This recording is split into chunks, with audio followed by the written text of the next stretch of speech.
The first time this drama made my jaw actually drop wasn't the pregnancy reveal. It was the look on Olin's face when he realizes the woman he barely remembers from a rain-soaked tavern night is standing in the star court with 3 tiny heartbeats pulsing under her ribs, and every single noble in that hall can smell the scandal like blood in water. He doesn't do the usual Cole Prince thing. He goes still. Like he's hearing an old prophecy spoken in a language only he understands. And the camera pushes in just enough that you catch it, fear, awe, and this stubborn, reckless relief all tangled together. Welcome back to Jonota News, and yes, I watched The Elf Prince is my baby daddy like it was a mandatory ritual and not a choice. If you like these long, story-heavy reviews, hit subscribe, it helps more than you think. I'm going moderate on spoilers today. I'm going to talk through the major early and mid-season turns and a couple of big reveals, but I'm not ripping open the very late-game endgame resolutions.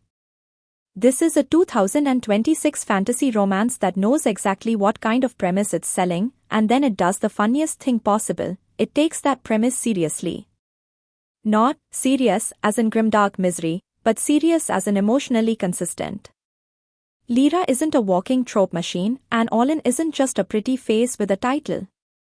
The show builds a whole ecosystem around the scandal, bloodline politics, magical prejudice, and the way a contract marriage becomes this pressure cooker where everyone's pretending it's business while falling apart like it's love. The opening episode is honestly slick. We start with Lyra in the human border market city of Lurkharbor, working as a ledger clerk for a trade house that uses half-elves as disposable middlemen. The vibe is damp cobblestones, lantern light reflecting off puddles, and a constant low hum of people speaking in 3 languages at once. It's not the sparkly forest postcard version of elves. It's the kind of place where you learn to keep your hood up and your eyes down because your ears are a giveaway. The show makes you feel her half-elf status before anyone says it out loud, the way the camera lingers on her slightly rounded ears, the way merchants speak to her like she's useful but not respectable, the way she counts coins with this tight little precision that screams, I can't afford mistakes. Then Olin walks in like a myth that got lost. He's disguised, cloak, travel grime, no crown in sight, but he still moves like someone who's never had to make space for other people. And I love that the show doesn't make their first meeting a meet-cute. It's a collision. Lyra catches him trying to buy star salt, contraband that amplifies magic, and she clocks instantly that he's not just rich, he's dangerous. He clocks her too, in that very specific way powerful people recognize someone who's surviving with their teeth clenched. Their banter has that sharpness that comes from both of them being tired. Not flirty tired. Existential tired. Here's the first big thing the drama does right, it makes the one-night stand feel like an actual choice, not a plot trap. Lyra doesn't trip into bed with him because the script needs her pregnant by Sunrise. She makes a call. She's been living with a constant background radiation of shame and scrutiny, and for one night she wants to be wanted without conditions. Olin, meanwhile, is running from something we don't fully understand yet, star court obligations, a looming engagement, whispers of a starseed right. He's in that self-destructive headspace of, if I can't be free, I can at least be real for one night. It's messy. It's tender. It's not filmed like porn fantasy. It's filmed like two lonely people trying to borrow warmth. And yes, the morning after is brutal in the quiet way. Olin wakes before dawn, leaves coin and a star metal ring as payment, and you see Lyra's face harden as she realizes what that gesture implies in his world, gratitude, distance, and a neat exit. She throws the ring into her satchel anyway because she's practical, and also because the ring is the first time anyone's ever given her something that feels permanent. That tiny decision matters later, and I appreciated the writers not forgetting it. Then the showtime skips just enough to let the dread seep in. Lyra's symptoms come in waves, heat under the skin, a strange craving for moon milk, vivid dreams of roots twisting around starlight. The pregnancy reveal is staged in this cramped healer's room with herb smoke and chalk sigils on the floor. The healer is kind but nervous, like she knows the world is about to punish this girl for biology. And when the healer says 3, the sound design cuts out the room and replaces it with this pulsing, distant chime, like someone striking a crystal ball underwater. Triplets. Not just triplets. Triplets with star marks faintly visible in the aura. The camera shows Lyra's hands instinctively covering her belly like she can physically protect them from the future. If you're thinking, okay, here comes the rich man denying responsibility, no. That's the twist of tone. Lyra is the one who refuses to beg. She goes to the Star Court because she needs legal protection and resources, not because she's pining. And the show frames it as a heist. She gets forged travel papers. She rides in a merchant caravan through frost pines. She crosses an invisible border where the air itself turns clean and sharp, like the world's been filtered. By the time she reaches Astrim, the star elf capital, it's not romance, it's warfare. Astrim is gorgeous in that cold, architectural way, white stone that looks like it's been carved out of moonlight, bridges spanning nothing, water running through channels that chime when you step near them. The cinematography keeps putting Lyra small in frame, swallowed by these vertical pillars and stained glass constellations. It's a visual way of saying, you don't belong here, before anyone dares speak it. And of course, they do speak it. The prejudice in this drama isn't subtle, and honestly, good. I don't want subtle prejudice in my fantasy sometimes, I want it ugly and specific. The pureblood nobles don't just call her half-breed and call it a day. They weaponize etiquette. They forget to offer her the cleansing basin at court because outsiders don't know our customs. They make a show of sniffing the air when she walks past. There's one older duchess who smiles while saying, "What a brave little thing, to carry such complicated children." That line is delivered like a compliment, and it made my skin crawl, which means the actress nailed it. Olen's reintroduction is one of my favorite sequences because it's not romantic fireworks. It's political panic. Lyra is brought into a hearing chamber, and the council is there, and the Queen Regent is there, Olen's mother, Cereline, sitting like a blade. Olen enters late, and the show gives you this half-second of Lyra's memory flashing, tavern light on his cheek, his hands, the way he said her name like it mattered. Then reality slams down. He's in formal white and silver, hair bound with star filament, and every inch of him says, "I am not allowed to be human." Lyra drops the ring on the table. The sound is tiny. It somehow echoes. Olen looks at it like it's a bomb. And then she says, very calmly, that she's pregnant with his children and she's requesting acknowledgement under the ancient Accord of Seeds, which is basically the magical legal framework for bloodline inheritance. The room erupts. Olen doesn't deny it. He doesn't play dumb. He does something smarter and more dangerous, he claims her. Not in a possessive way. In a, if you touch her, you touch me, way. This is where the contract marriage kicks in, and the show doesn't pretend it's cute. Olen proposes the contract in private, in a corridor lined with star maps that shimmer when you move.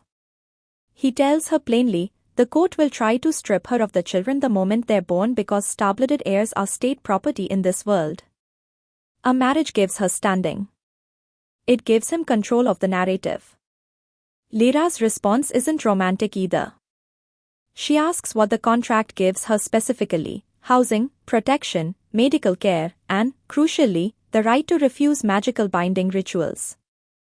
Because yes, in this world, marriage can include literal spells. And she's not signing away her autonomy.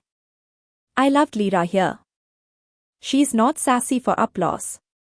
She's negotiating because she understands what systems do to women like her. The writing lets her be scared without making her weak. And Olen, for his part, is quietly shaken that she knows enough to protect herself. That tells you something about the kind of life she's lived. She's had to learn the rules to survive other people's power. So they marry. Not with a kiss in a garden, but with a public vow under the Celestine Arch, where the stars are magically visible even in daylight. The ceremony is filmed like a performance art piece. The music is choral, but there's this faint discordant note underneath, like a warning. Lyra wears a simple gown with a cloak clasped at the throat, no jeweled crown, no attempt to pass. Olen wears the prince regalia, and when they touch palms over the wow ball, the water inside ripples with 3 pulses. Triplets. The entire court feels it. You can see nobles flinch like they've been slapped. And then, immediately, the knives come out. Because the real plot isn't, will Olam love her? He already does, or at least, he's already attached in a way he can't rationalize. The plot is, can love survive in a place built to punish the inconvenient? The household staff is the first battlefield, which I appreciated because it's realistic. Lyra moves into the prince's wing, and the head attendant, Mavrin, is polite in that way that's basically a threat. He assigns her rooms at the far end of the corridor, called farther from the hearthstones, because pregnant ladies need quiet. He brings her tea that dulls magic, pretending it's calming herbs. He has servants accidentally bump her in hallways so she's always bracing, always on edge. The show doesn't glamorize this. It makes you feel the daily grind of being unwelcome. Olen's response is one of the first times you see his spine. He doesn't publicly execute anyone. He doesn't do dramatic cruelty. He changes the system. He reassigns Mavrin to the stables, replaces half the staff with his own loyalists from the Astral Guard, and quietly orders the kitchens to let Lyra choose her meals directly. It's not flashy, but it's the kind of protection that actually matters, removing access points. Now, I'm going to say something slightly contrarian that I stand by. A lot of viewers read Olen as this pure green flag prince right away, and yes, he's unusually decent for a man raised in a eugenicist court.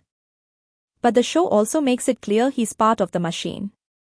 He knows the rules because he's benefited from them.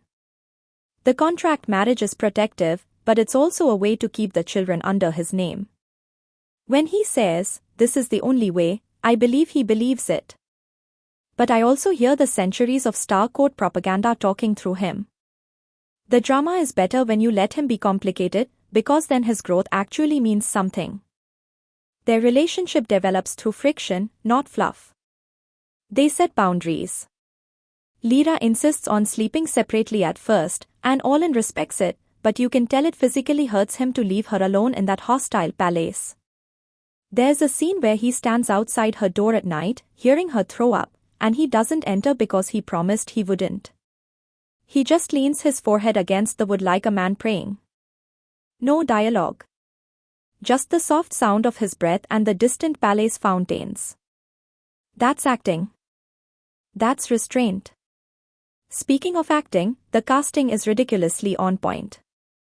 Lyra's actress plays strength as something active. She's always making choices, always calculating, but her eyes betray the exhaustion underneath. Olen's actor has this beautiful thing where he can look regal and terrified in the same frame. His voice stays measured even when he's emotionally wrecked, which fits a prince who's been trained to never reveal weakness. And then when he does crack, it lands like thunder because you've been watching him hold it in for episodes. The mid-season engine is basically, can Lyra survive the court long enough to give birth, and what is waking up inside her while she tries? Because her magic starts doing things it shouldn't. Half-elves in this world are supposed to have thin magic, a diluted spark. Lyra has always had little flickers, her hands warming in winter, plants leaning toward her, but nothing official. After the marriage vow, her magic becomes loud. It reacts to emotion. When she's anxious, vines creep along the windowsill. When she's angry, the palace lanterns dim. When she's protective, the air thickens like the forest is trying to step into the room.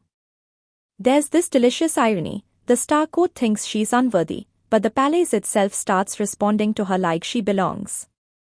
The show visualizes it with small, repeated motifs. Leaves appearing where there shouldn't be leaves. A scent of rain-soaked earth in rooms made of stone. Tiny motes of green light drifting through starlit corridors. Every time it happens, the camera cuts to a noble noticing, and you can see fear behind their disgust. Because prejudice is easy when you are confident the person has no power. The moment power shows up, the hatred becomes panic. One of the best sequences early on is Lyra's first official court luncheon. It's staged like a social execution. The table is impossibly long, covered in silver fruit and crystal goblets, and everyone is dressed like they're attending a funeral for joy. Lyra is seated beside Olin, which should be a shield, but it becomes a spotlight. The nobles ask her questions that sound polite but are actually traps. Do half-elves celebrate the solstice? Does your kind bond with one mate, or? How quaint that you can read our script. Lyra answers with clipped dignity, refusing to be baited. Then a young lord, Edrian, the kind of pretty villain who thinks cruelty is wit, leans forward and says, too loudly, that it's a shame the babies will be born hungry, because mixed bloods always are. Olin's jaw tightens. Lyra's hand goes to her belly. And the entire banquet hall's flowers, these white star lilies in tall vases, suddenly sprout thorns. Not dramatic, not exploding. Just quietly, unmistakably, the stems turning dangerous. Everyone freezes. The thorns don't touch anyone. They just exist. A warning. And the show does this close-up on Lyra's face where you see she didn't intend it. She's as startled as anyone. Olin covers her hand with his palm, grounding her, and his voice goes velvet cold as he says, mind your tongue. The nobles laugh nervously like it's a joke. It isn't. That moment is where the drama clicks into its real identity. This isn't just girl gets pregnant and marries prince. It's a woman learns she has a kind of magic that terrifies the people who wrote the laws. And the babies aren't just plot props. The triplets are treated like a living prophecy the court is desperate to control. The triplets themselves become a presence through sound design, which sounds weird, but it's true. Whenever Lyra rests her hands on her stomach, you get this layered, subtle rhythm under the music, 3 different pulses, slightly out of sync. One is steady, one is fast, one stutters and then catches up. It's a tiny detail, but it makes them feel like individuals already. And later, when Lyra starts hearing them in dreams, 3 voices, not words, but feelings, it becomes genuinely airy in a good way. The show also introduces the magical politics beyond the palace walls, and it's not just lore dumps. There's a faction called the Luminarchs, pureblood traditionalists who believe star magic must remain unmixed to keep the realm stable. They're basically the religious nationalist wing of the court, and they want Lyra removed. Then there's the Verdant Accord, a quieter network of wood elf-descended families who have been hiding in plain sight for generations. They don't openly exist, because the Star Court erased the Wood Courts a century ago after the Root War. That history matters because it's the soil the romance grows in. Olin's people literally colonized Lyra's ancestral kind. And yes, that's another reason I refuse to read this as a simple Cinderella fantasy. Underneath the sparkle, there's imperial guilt baked into the setting. The drama doesn't always confront it as sharply as I want, but it never fully ignores it either. Olin's engagement subplot is the first real external threat to the marriage, and it's handled with delicious tension. Before Lyra, Olin was expected to marry Lady Sereth, a pureblood star elf with an icy reputation and political usefulness. When Lyra arrives pregnant, the engagement becomes a weapon. Sereth shows up at court like a dagger in silk. She doesn't scream or throw wine. She smiles. She calls Lyra sister in public and then speaks to her like she's training a pet in private. Here's the thing, Sereth isn't written as a cartoon villain, and I respect that. She's genuinely furious, but her fury has a logic. She's been raised for this marriage, sacrificed her own desires to become the perfect Star Court bride, and then a half-elf walks in and takes her place with one night of passion. It's unfair. The drama lets that be true without excusing what she does next. Because what she does next is attempt a binding rite. There's a mid-season episode that's basically a horror story in candlelight. Lyra is invited to a maternal blessing ceremony hosted by the Queen Regent, supposedly to honor the unborn heirs. The room is circular, draped in silver veils, with a mosaic floor that looks like constellations. Lyra enters with Olin, and he's visibly tense, but Cereline assures them it's tradition. The attendants offer Lyra a cup of sweet, warm milk infused with star salt. She hesitates. Orlan's gaze sharpens, but before he can object, the priestess begins chanting. The chant isn't in the language we've been hearing. It's older. It scratches at the ear. The sound design gets thin and metallic, like you are hearing it through a knife. Lyra's vision blurs. She looks down at the mosaic and sees the stars moving, turning into a net. And then the net tightens. This is the first vivid miniscene that actually made me sit forward, because it's filmed with such sensory control. The candles don't flicker normally. They bend toward Lyra like they're thirsty. The rails sway even though there's no wind. Lyra's breathing goes shallow, and you can hear the exact moment she realizes she's being trapped. She tries to step back, but her feet feel glued to the constellation floor. Orlan reaches for her, and the priestess snaps, "The father must not interfere." His hand freezes midair like he's hit an invisible wall. Lyra's panic spikes, and her magic responds. Not with a blast, but with something ancient. The air fills with the smell of wet bark. A low rumble starts, not from the palace, but from somewhere under it. The mosaic floor cracks, hairline fractures spreading like roots. Green light threads up through the cracks, and suddenly, from the very stone, little shoots push upward. Tender, bright green against cold silver. It's beautiful. It's wrong. Everyone is horrified. And then Lyra speaks, without meaning to. Not in their language. In rude speech. The priestess recoils like she's been struck. Orlan's eyes widen, and for the first time, he looks at Lyra like he's seeing a hidden face. The chant falters. The net dissolves. Lyra collapses into Orlan's arms, shaking, and the camera holds on Seritha's expression, because even she looks unsettled. Like she just realized her rival isn't just inconvenient. She's something the Star Court tried to erase. That scene is where the mystery of her identity stops being a teaser and becomes a living plotline. Root speech is not something half-elves just pick up. It's tied to Wood Elf bloodlines, specifically the royal bloodline of the Lost Wood Court of Virelin. The show starts dropping clues like breadcrumbs soaked in honey, the way plants respond to Lyra, the way old wards open for her, the way the palace itself seems to remember a different kind of ruler.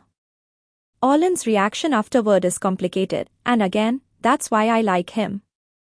He's protective, yes. He's furious at his mother for allowing the rite, yes. But he's also shaken because he knows what this means politically. If Lyra is connected to Virelin royalty, then the triplets aren't just heirs to the Star Court. They're a bridge to a conquered throne. And bridges in politics are built to be marched across. There's a confrontation between Orlan and Cereline that is acted like a family wound being reopened. Cereline isn't a cackling evil queen. She's a ruler who believes stability matters more than tenderness. She tells Orlan, with chilling calm, that the realm cannot survive wild magic in the royal line. Orlan fires back that the realm can't survive if it keeps strangling anything it doesn't control.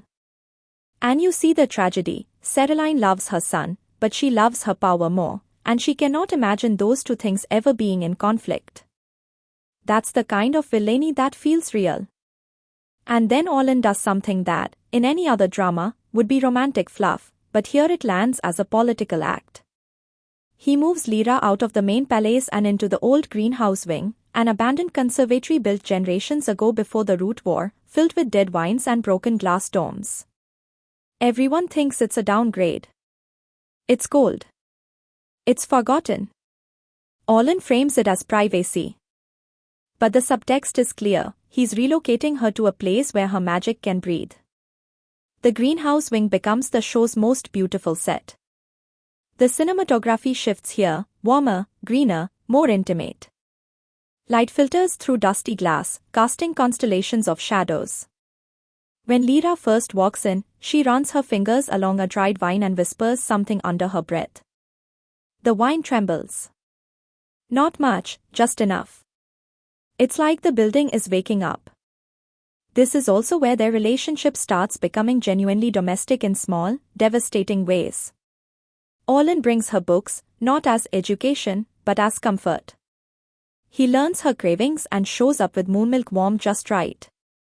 Lyra, in turn, starts noticing how he flinches at certain words, how he holds his shoulders like armor even when he's alone. There's a quiet scene where she finds him in the greenhouse at night, staring up at the cracked glass dome where stars peek through. He admits, without looking at her, that he's terrified of being a father because he's never had a model of love that wasn't conditional. And I'm going to confess something, that line hit me harder than I expected. Because this drama, under all the magic and scandal, keeps circling that question, what does it mean to love someone without turning them into property? Olin is literally a prince of a court that treats children as assets, wives as alliances, blood as currency. Watching him try to unlearn that, while still being trapped inside it, made my chest ache in a way I wasn't prepared for from a title this ridiculous. Yes, I laughed at the title too. I'm only human. The pacing in the middle episodes is surprisingly confident. It alternates between intimate character work and sudden spikes of political threat. One episode will be Lyra learning to control her magic through breathing and touch, Olin helping her by placing his hand over hers, guiding her pulse so the plants don't lash out. The next episode will be a council meeting where the Luminarchs propose a protective custody decree for the unborn heirs, basically state-sanctioned kidnapping with nicer words. And this is where side characters start doing heavy lifting. Captain Rova of the Astral Guard becomes Olin's blunt, loyal counterbalance. He's the guy who says out loud what Olin is too polite to admit. He also becomes Lyra's unexpected ally, which I loved, because he doesn't ally with her out of secret crush energy. He allies with her because he recognizes injustice and he's tired of obeying it. Then there's Nissa, Lyra's handmaiden assigned as a spy who slowly flips sides. The show gives Nissa little moments, hesitating before reporting, hiding a hostile letter, bringing Lyra an extra blanket, that add up to a believable moral shift. The editing deserves a shout too, because it knows when to linger. A lot of fantasy romances cut away from quiet moments like they're afraid of boredom. This drama lets silence breathe. When Lyra sits alone in her room after a particularly humiliating court encounter, the camera stays on her hands as they tremble, then slowly still. You hear distant laughter down the corridor. You hear her inhale and decide not to cry. Then, without dialogue, a tiny green sprout pushes up through a crack in the window ledge. It's her magic responding to her refusal to break. That's visual storytelling that trusts you. But the show also isn't precious. It has bite. There's a scene where Lyra is forced to attend a purity lecture under the guise of prenatal education. A Luminarch scholar speaks to her like she's a contaminated vessel, explaining how to minimize impurity influence on the babies. Olin sits beside her, jaw clenched so tight you think his teeth will crack. Lyra listens, nods politely, then asks one question: if impurity is so contagious, why do you all keep leaning closer to me? The room goes dead. Even Olin looks like he wants to laugh and cry at the same time. It's such a small clapback, but it's delivered with this calm, controlled tone that makes it lethal. Now, you might be wondering, where does the mystery of her true identity as a wood elf princess actually start becoming more than just vibes? It happens through the ring. Remember the star metal ring Olin left the night he disappeared? Lyra finally asks about it, and Olin admits it's a signet of the Star Prince, one he wasn't supposed to give away. He gave it anyway, which is the first hint he wasn't as detached that night as he pretended. The ring also has a hidden function: it reacts to royal blood. When Lyra wears it in the greenhouse wing, it warms, and the vine-wrapped doors of an old sealed archive unlock. Inside is one of the creepiest, coolest set pieces, the Root Archive, a forgotten library of wood elf records that the Star Court supposedly destroyed. The room is underground, damp, lit by bioluminescent moss. The shelves aren't wood, they're living roots shaped into spirals, holding scrolls wrapped in leafskin. Olin steps inside and looks uneasy, like he's trespassing on a grave. Lyra steps inside and looks like she's coming home. They find a mural. Not painted, grown. A tree whose branches form faces. At the center is a woman crowned with antlers of living ivy, holding 3 glowing seeds in her palms. Underneath, in rude speech, are the words, "When the star steals the forest will return through the star." It's prophecy, why? Yes, but it's also personal because Lyra touches the mural and her eyes fill with tears she doesn't understand. Her body remembers something her mind doesn't. Olin, being Olin, tries to turn it into a problem to solve. He starts asking questions. Who is she? Who hid her? Why doesn't she know? Lyra snaps at him for the first time in a way that feels earned. She tells him she's not a puzzle piece for his political board. And he actually apologizes. Like, sincerely, immediately. That's rare, and it's one of the reasons their romance works for me. When they hurt each other, the script doesn't drag it out for artificial angst. It makes them talk, even when talking is messy. There's also a running thread about Lyra's mother, which is where the emotional mystery thickens. Lyra grew up with a human father who loved her, but her mother vanished when she was young. Lyra has only fragments, a lullaby in rude speech, the scent of pine sap, a silver hair comb carved like a fern. The show sprinkles these memories in with this soft, washed-out color grading that makes them feel like old paper.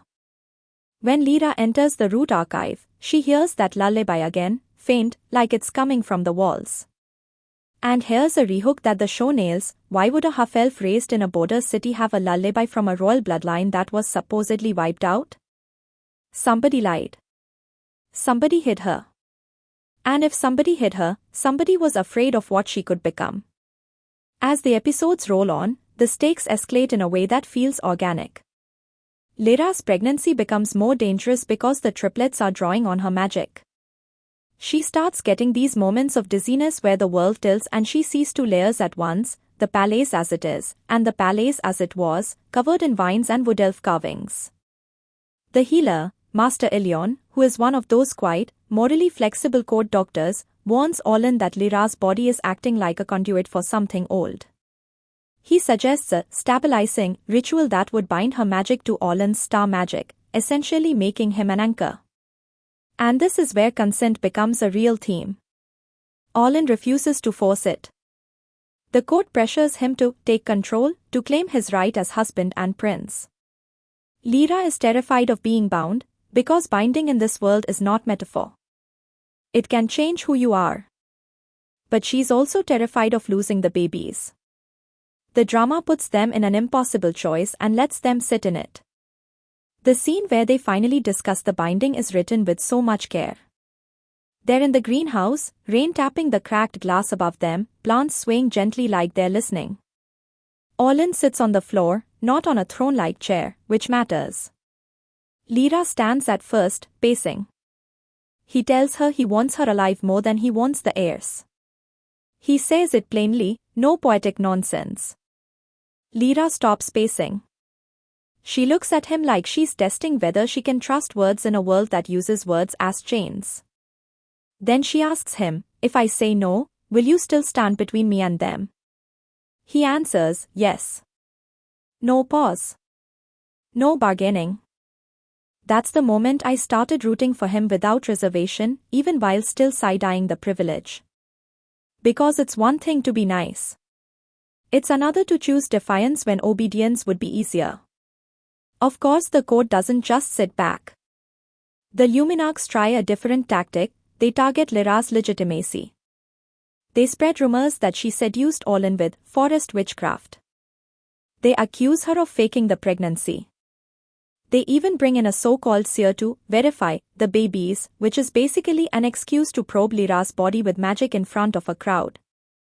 The show frames this as violation, not spectacle, and I appreciated that it didn't romanticize her suffering. Olin interrupts that seer scene in one of his best prince moments. He walks in mid-ritual, cloak snapping behind him, and he doesn't shout. He simply places his hand over the seers and says, softly, "Remove your magic from my wife." The seer tries to argue authority. Olin's eyes flash, literally, starlight in the iris, and the air pressure changes. The candles gutter. Everyone feels it. The seer backs off. Olin turns to the room and says, if the realm wishes to inspect my heirs, it may first inspect my patience. It's such a ridiculous line on paper, but the actor sells it like a threat carved into stone. Then the show turns the knife again, because Caroline, the Queen Regent, doesn't fight Orlin head-on. She fights him through law. She proposes a decree requiring all royal pregnancies to be supervised by the crown matrons, an ancient order loyal to the throne. Supervision means confinement. It means Lyra losing freedom in the name of care.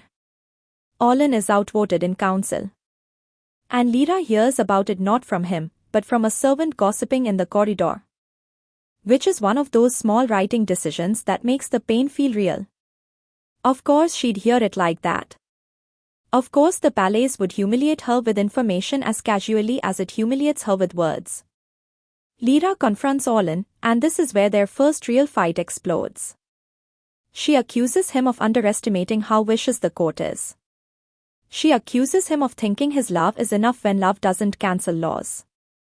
Orlin fires back that he's doing everything he can without starting a civil war. Lyra says, maybe your realm deserves one. And then she immediately looks shocked at herself, because she doesn't actually want chaos. She wants safety. She wants dignity. But the rage is there, and it's righteous. That fight ends not with a make-up kiss, but with Orlin doing something deeply human. He sits down, puts his head in his hands, and says, "Tell me what to do." Not as a prince asking an advisor. As a man asking the woman carrying his children to guide him toward the right kind of courage. Lyra's anger softens, and she says, "Listen. Stop deciding for me." And from that point on, the show shifts. Orlin begins treating Lyra as a partner, not a protected asset. The drama also gives Lyra friendships, which is crucial because too many romances isolate the heroine inside the male-led's orbit. Lyra bonds with Nessa, with Captain Rova in this gruff older brother way, and later with Lady Miriel, a low-ranking pureblood noble who secretly despises the Luminarchs. Miriel is a surprise favorite for me because she's not the nice pureblood. She's sharp, ambitious, and tired of being used. She sees Lyra as both a person and a political earthquake, and she decides she'd rather stand near the earthquake than be crushed by it. That's the kind of allyship that feels honest. One of the funniest little asides in the whole show is when Miriel teaches Lyra how to weaponize court etiquette. She's like, if they insult you indirectly, you thank them directly. It makes them look insane. And Lyra tries it once. An older lord says, "How rustic your dress is," and Lyra smiles sweetly and says, "Thank you, my lord. I find rustic things survive winters better." I cackled. Not proud. Just honest. Midway through, we get a big turning point involving the triplets' magic. During a storm, Lyra goes into early labor pains, not full labor, but a warning. The palace healers panic. The crown matrons arrive like vultures dressed in silk. Orlin is ordered to stay out, because male magic agitates the womb. He refuses, and the matrons threaten him with treason charges. This sequence is edited like a siege. Orlin stands outside the chamber doors, hands clenched, hearing Lyra gasp inside. The matrons chant stabilization spells that sound like chains clinking. Lyra's magic lashes out in fear, roots cracking stone, green light flooding the room. And then, over the chaos, you hear a new sound, 3 clear notes, like bells. The triplets. They're responding. Inside the chamber, Lyra sees 3 orbs of light hovering above her belly, one silver, one green, one a strange twilight color that neither side understands. The healer Master Ilion whispers, almost reverently, "They're awake." The matrons recoil because awakened heirs this early are unheard of. One matron reaches to bind the lights with a star sigil net, and Lyra, half delirious, does something instinctive. She calls the greenhouse. I'm not joking. She calls the greenhouse wing like it's an entity. The camera cuts to the abandoned vines outside, shivering, then surging. The glass domes tremble. A wave of plant life moves through the corridors, not attacking, but advancing like a protective tide. It wraps around the birthing chamber doors, sealing them. Orlin feels the door become warm under his palm. He hears Lyra whisper his name, not loudly, but through magic. He presses his forehead to the door and whispers back, "I'm here." And the plants, this is the detail that broke me a little, they loosen just enough to let him in. He steps into the room, and everything changes. The lighting shifts from harsh candlelight to this soft, bioluminescent green glow. The matrons freeze because he shouldn't be able to cross that plant barrier. But he can, because Lyra let him. And that's the theme in one action, she chooses trust in a world that trains her to expect betrayal. Orlin doesn't rush to take control. He kneels beside her, takes her hand, and starts breathing with her. The show keeps the camera tight on their faces, sweat, tears, fear, and this stubborn tenderness. He whispers grounding words in star tongue, and Lyra responds in root speech, and the two languages overlap like harmony and dissonance at once. The triplet slides stabilize, hovering like three stars caught between sky and forest. The matrons try to intervene, but Master Ilion, who has been towing the line all season, finally chooses a side. He steps between them and says, "If you bind her now, you will kill the mother and the heirs. And then you will explain to the realm why your purity killed its future." His voice is quiet, but it lands. The matrons retreat, furious. That episode ends with Lyra surviving the crisis and Orlin carrying her, exhausted, into the greenhouse wing, where the plants settle around them like a blanket. No kiss. Just relief. And if you are still not invested by that point, I genuinely don't know what to tell you. Now, let's talk craft for a second, because this show's music is doing a lot of heavy lifting in a way I actually respect. Lyra's theme is mostly strings with this earthy, almost folk melody, but when her magic spikes, you get these deep percussion hits that feel like heartbeats in soil. Orlin's theme is choral and crystalline, very royal, but it's always slightly detached, like it's floating. When they're together, the score blends the two motifs, but it never fully resolves into one key, which is perfect because their relationship is constantly negotiating difference rather than erasing it. The sound design during magic scenes, especially root speech moments, uses low-frequency rumbles that you feel more than hear, and it makes the magic feel physical instead of sparkly. Visually, the show loves reflections. Mirrors, water, polished floors. Lyra is constantly seeing herself in surfaces that don't belong to her. Early on, those reflections look distorted, she's framed in curved glass, warped by palace architecture. As she grows into her power, those reflections become clearer. There's a gorgeous shot where she stands in the greenhouse, looking into a shallow pool, and her reflection isn't just her, it's her wearing a crown of ivy, eyes glowing green. She blinks, and it's gone. The show isn't subtle about foreshadowing, but it's stylish enough that I don't mind. The writing does occasionally stumble with exposition. Sometimes a character will say something like, "As you know, the root war happened because," and I'm like, "Babe, no one talks like that unless they're being paid per lore paragraph." But even those moments are saved by the actor's commitment. They sell the stakes even when the dialogue is doing homework. One of the smart-ass choices is how the show handles intimacy after the contract marriage. It doesn't rush them into bedroom scenes to prove they're married now. It uses touch as language. Orlin brushing a strand of hair off Lyra's face when she's too tired to do it herself. Lyra adjusting Orlin's collar before a council meeting, not as wifely duty but as a quiet claim, "You're mine too," in a way you didn't expect. There's one scene where Orlin falls asleep sitting upright in a chair beside her bed, fully clothed, because he refuses to leave her unguarded, and Lyra wakes up, sees him, and covers him with a blanket. No dialogue. Just a tiny act of care. Those are the moments that build love more convincingly than any dramatic confession. But the political plot doesn't let them rest, and right when you think the greenhouse wing is a sanctuary, the show reveals it's also a trap. The wing was abandoned for a reason. It sits above an old root gate, a sealed passage that once connected Astrim to the lost Woodcourt territories. The gate begins to respond to Lyra's presence, humming under the floor at night. Orlin hears it too, and he starts investigating quietly with Captain Rova, because if the court learns there's an active root gate, they'll either weaponize it or destroy it. And this is where the mystery of Lyra's identity gets sharper. Lyra starts having dreams that are not just memories. They're messages. She sees a woman running through a forest with torches behind her. She sees a cradle woven from vines.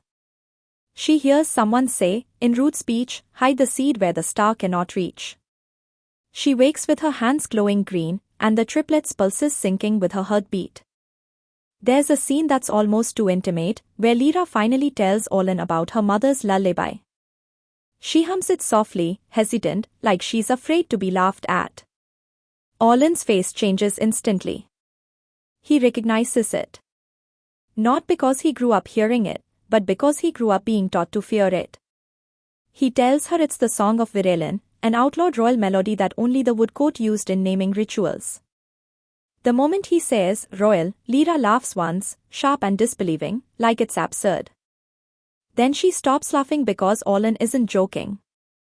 That's the kind of reveal moderate spoilers can handle because it raises questions rather than answering them. The drama doesn't immediately slap a tiara on her and declare, princess. It lets the idea poison and transform the characters slowly.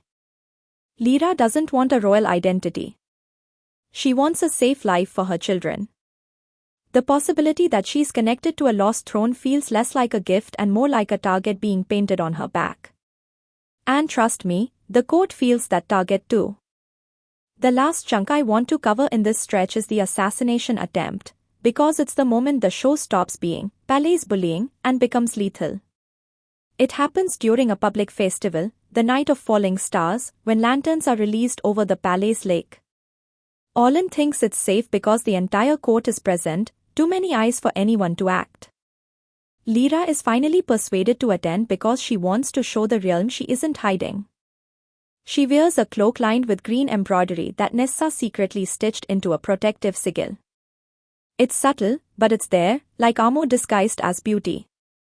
The festival scene is stunning. The lake is black glass. Lanterns float upward like fireflies. Music drifts from string instruments. The camera keeps cutting between Lyra's face, softened by the light, almost hopeful, and the nobles watching her like wolves. Olin holds her hand openly, and that public intimacy feels like defiance. Then the attack comes from below. A shadow moves in the lake, too fast to be a fish. The lanterns flicker. Lyra's stomach tightens, not with pain, but with the triplets warning her. She turns her head and sees, reflected in the water, a masked figure on a nearby balcony raising a bow carved from bone. The arrow is black, tipped with something that drinks light. Time slows. The sound drops out except for one high ringing note.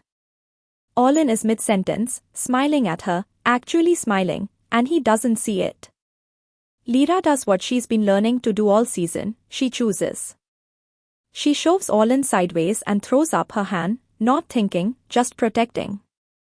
The arrow hits her ward, except she doesn't have a proper ward. She has roots. Green light erupts from the stone at her feet, curling into a shield. The arrow embeds in the living wood, hissing. Poison smoke curls upward, and where it touches the roots blacken, but they don't break. Lyra staggers, because channeling that kind of magic while pregnant hurts. Olin catches her, eyes blazing with panic and rage. Captain Rova and the guards swarm the balcony, but the masked figure is already gone, leaving behind only a smear of dark residue that smells like burnt sugar and grave dirt. And in the aftermath, as everyone panics and the Queen Regent declares an unfortunate incident, Lyra looks at Olin and says, quietly, they're going to try again. Olin doesn't deny it. He just pulls her closer, and the camera lingers on his hand over her belly, feeling the 3 pulses, like he's realizing the realm is willing to kill his children to control his bloodline. That's where the show really gets its hooks into you, because the question stops being, will they fall in love, and becomes, what kind of monsters will they have to become to survive a court that wants their family either purified or destroyed? And the next episodes don't let up. The poison on that arrow isn't ordinary. It's a wood-killing toxin called ashmilk. Invented during the Root War specifically to sterilize forests and sever root magic from the land. Which means whoever fired it isn't just a random hater, they have access to ban wartime relics. The investigation drags Olin into the ugliest parts of his kingdom's history, and it drags Lyra into the truth that her magic awakening is not just personal, it's political memory resurfacing in a body the Star Court thought it could control. Olin begins interrogating old generals. Cereline tightens palace security in ways that look like protection but feel like imprisonment. The crown matrons increase their surveillance of Lyra, for her safety, which is like putting a leash on someone and calling it a necklace. Lyra responds by training in secret with Miriel, learning how to cloak her magic so she can move unnoticed. It's such a satisfying reversal. The half-elf who was once told she's weak starts learning how to be quietly dangerous. There's a late mid-episode scene where Lyra sneaks into the palace gardens at night, barefoot, because she needs soil under her feet to steady her heartbeat. The garden is manicured, star lilies in perfect rows, trees clipped into obedient shapes. Lyra kneels and presses her palm to the dirt. She whispers rude speech, and the garden shudders like it's waking from a long nap. The clipped branches tremble, then slowly, rebelliously, grow wild, just a little, enough to break symmetry. She smiles, tired and fierce, and for 1 second you see what she could become if she stops trying to fit into their world. Olin finds her there, and instead of scolding, he stands at the edge of the garden and watches like he's witnessing a sunrise he was taught to fear. He says, "It's beautiful." Lyra looks up, surprised, and says, "They call it corruption." Olin answers, "They call anything they can't own corruption." That line is delivered quietly, like a confession. And right after that, the show twists the knife again, because the next morning, Cereline announces a royal progress. Lyra will be taken to the Star Sanctuary, the holiest site of the realm, for a public blessing of the triplets. Everyone claps. Lyra's face goes blank. Olin's expression tightens. Because they both know what a public blessing can become in the hands of the Luminarchs, especially now that Lyra has spoken rude speech in front of witnesses. The caravan preparations begin, and the greenhouse wing, once a refuge, starts feeling like a cage you're about to be dragged out of. Lyra packs quietly, folding baby cloths she's been stitching in secret, each one marked with tiny green thread patterns that are actually protective runes. Nessa helps her, hands shaking, because Nessa has overheard something she shouldn't have. She tries to tell Lyra, but the walls are listening. She only manages to whisper 2 words before footsteps approach, "Not blessing." And the moment Nessa goes silent, the camera cuts to the palace corridor outside, where Mavrin, the disgraced head attendant, stands in the shadows, watching, smiling faintly like he's back in the game, and that smile is exactly why the next stretch of the drama turns from hostile workplace romance in a palace into, "Oh, we are in an actual survival story now." Mavrin's return isn't announced with fanfare. It's worse than that. He's woven back into the machine. Cereline reinstates him as logistics steward for the Royal Progress, which is the kind of bureaucratic title that sounds harmless until you remember logistics is how you control people without touching them. Routes, rest stops, food, guards, who gets to be alone with whom. He doesn't need to stab Lyra in a hallway when he can simply ensure she's always one accident away from tragedy. The preparations for the Star Sanctuary trip are shot with this creeping dread that I genuinely loved. The palace is brighter in daylight, sure, but the show grades the light colder, almost metallic, like everything is being sterilized. Servants rush with bolts of silver cloth. Astral guards polish armor until it gleams like teeth. The crown matrons bring sealed chests of ritual items that clink like chains when they set them down. Every time Lyra walks past one of those chests, the triplets pulse faster, and the sound mix makes it feel like 3 tiny fists banging on the inside of a door. Olin tries to negotiate the terms of the progress, and this is where you see how powerless a prince can be inside a system that uses him as a symbol. Cereline keeps smiling, keeps calling him "my son," and keeps overruling him with council authority. She insists the matrons accompany Lyra for the realm's peace. She insists on a public blessing to quiet rumors. She insists on traveling through the Frostway, the most exposed route, because it's tradition. Orlin pushes back, and Caroline hits him with the kind of line that is basically emotional blackmail dressed as duty. If you love her, you will let the realm see her as lawful. The show doesn't let Orlin win this argument with one speech. He loses.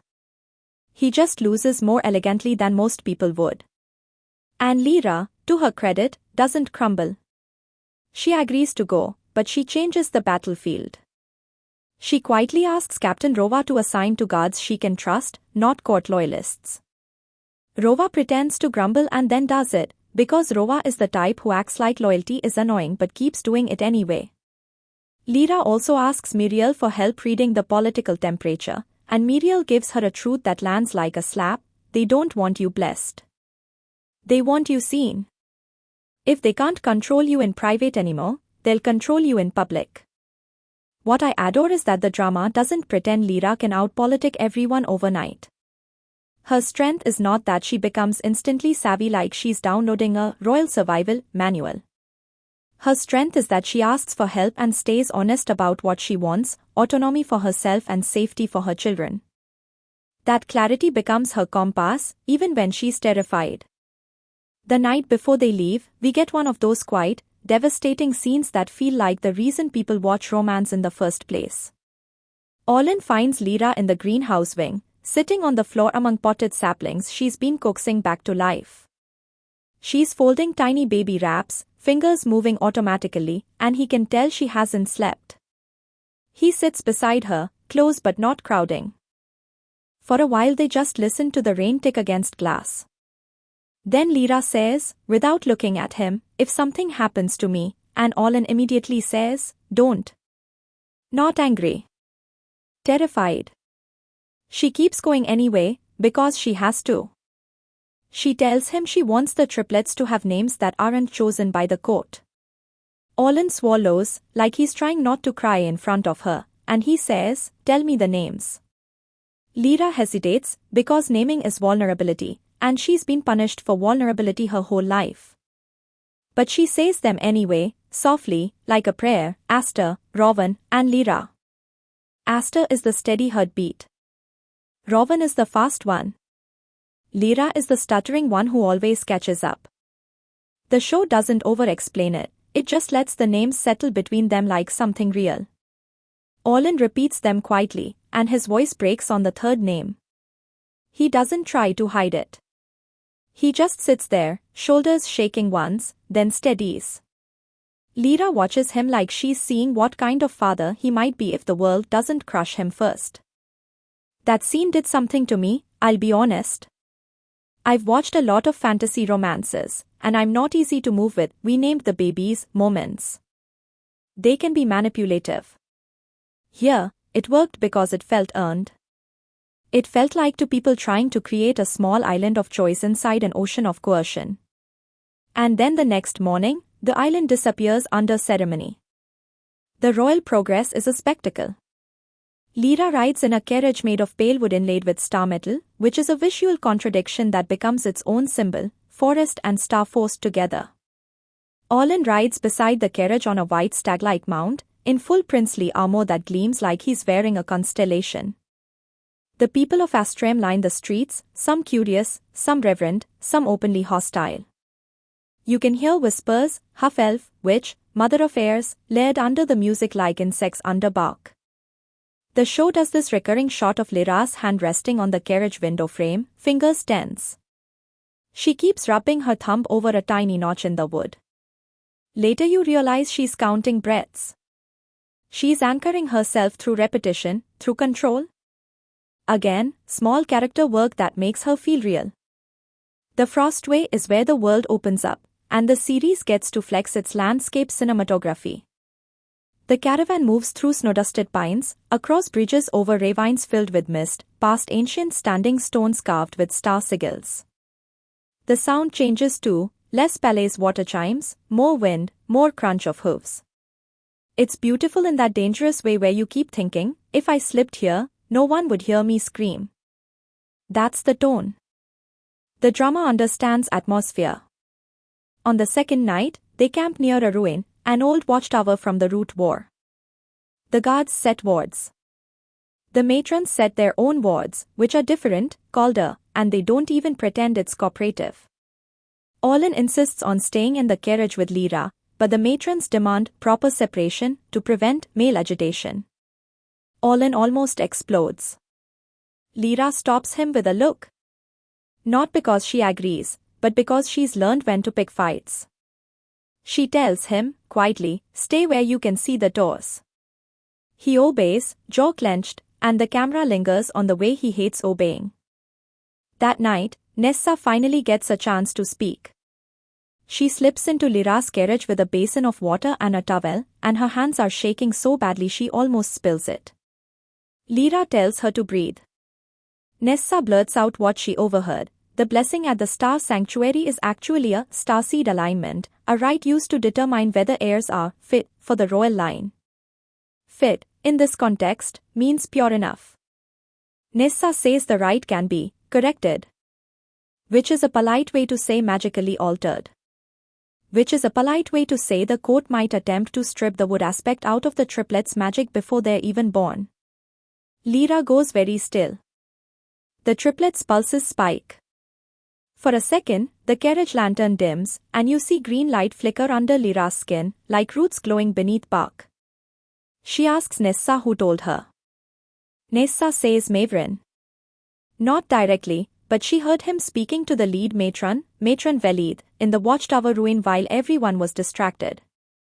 And then Nessa says something else, quieter, Maewrin called Lyra, the seed that got away. That line is such a good piece of villain dialogue because it's not theatrical. It's practical. It implies planning. It implies history. And it reframes the entire premise.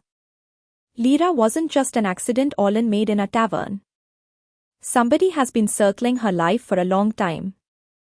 This is one of those moments where the show could have gone full paranoia spiral, but it instead gives us a very human reaction. Lyra looks down at her belly and whispers, no, not no to the court. No to fate.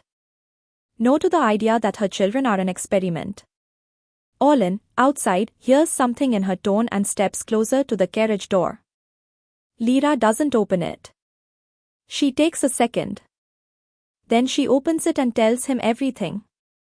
Olin's face changes as he listens. Anger first. Then fear. Then, unexpectedly, guilt. Because he knows the Star Court's history with correcting bloodlines. He knows what his people have done. And for a heartbeat, you can see him thinking, I brought her into this. Lyra sees that too and snaps, don't you dare make this about you. It's such a good line because it yanks him out of self-flagellation and into action, which is where he belongs. So Olin does what he's been resisting all season, he breaks protocol. He orders Captain Rova to double the guard around the carriage and to quietly arrest Maewrin if he's caught near Lyra. Rova says, finally, like he's been waiting for Olin to stop playing nice. Olin also goes to Caroline and confronts her directly, right there in the watchtower ruin, away from the polished palace. He tells her he knows about the alignment rite and he won't allow it. Caroline doesn't deny it. She doesn't even look ashamed. She tells him the realm is afraid, and fear makes people cruel. She says the triplets must be stabilized for everyone's safety, including theirs. Olin demands to know what stabilized means. Caroline's answer is chilling in its calmness, it means they will not become a war. Olin replies, you mean they will not become themselves. That exchange is one of the best writing moments because it cuts through fantasy jargon and gets to the moral core. It's not about magic. It's about control. And then Caroline says something that Olin can't ignore. If Lyra is truly connected to Virelin royalty, the wood remnants will rise around her, and the realm will fracture. A queen cannot carry two crowns, she says. One will split her skull. Olin says, she doesn't want your crown. Caroline answers, crowns don't care what you want. And that's the thing about Caroline as an antagonist, she believes she's protecting the realm. She's not wrong that a political earthquake is coming. She's wrong that the answer is violence and erasure. The drama keeps that tension alive, which makes her more frightening than a simple monster. The caravan reaches the star sanctuary in a way that feels like arriving at the mouth of a god. The sanctuary is carved into a mountain ridge, a temple of pale stone and open arches where wind whistles like singing. Above it, the sky looks closer, stars visible even at dusk, like the veil between worlds is thinner here. The show's set design goes full sacred geometry, spirals, concentric circles, star maps embedded in the floor.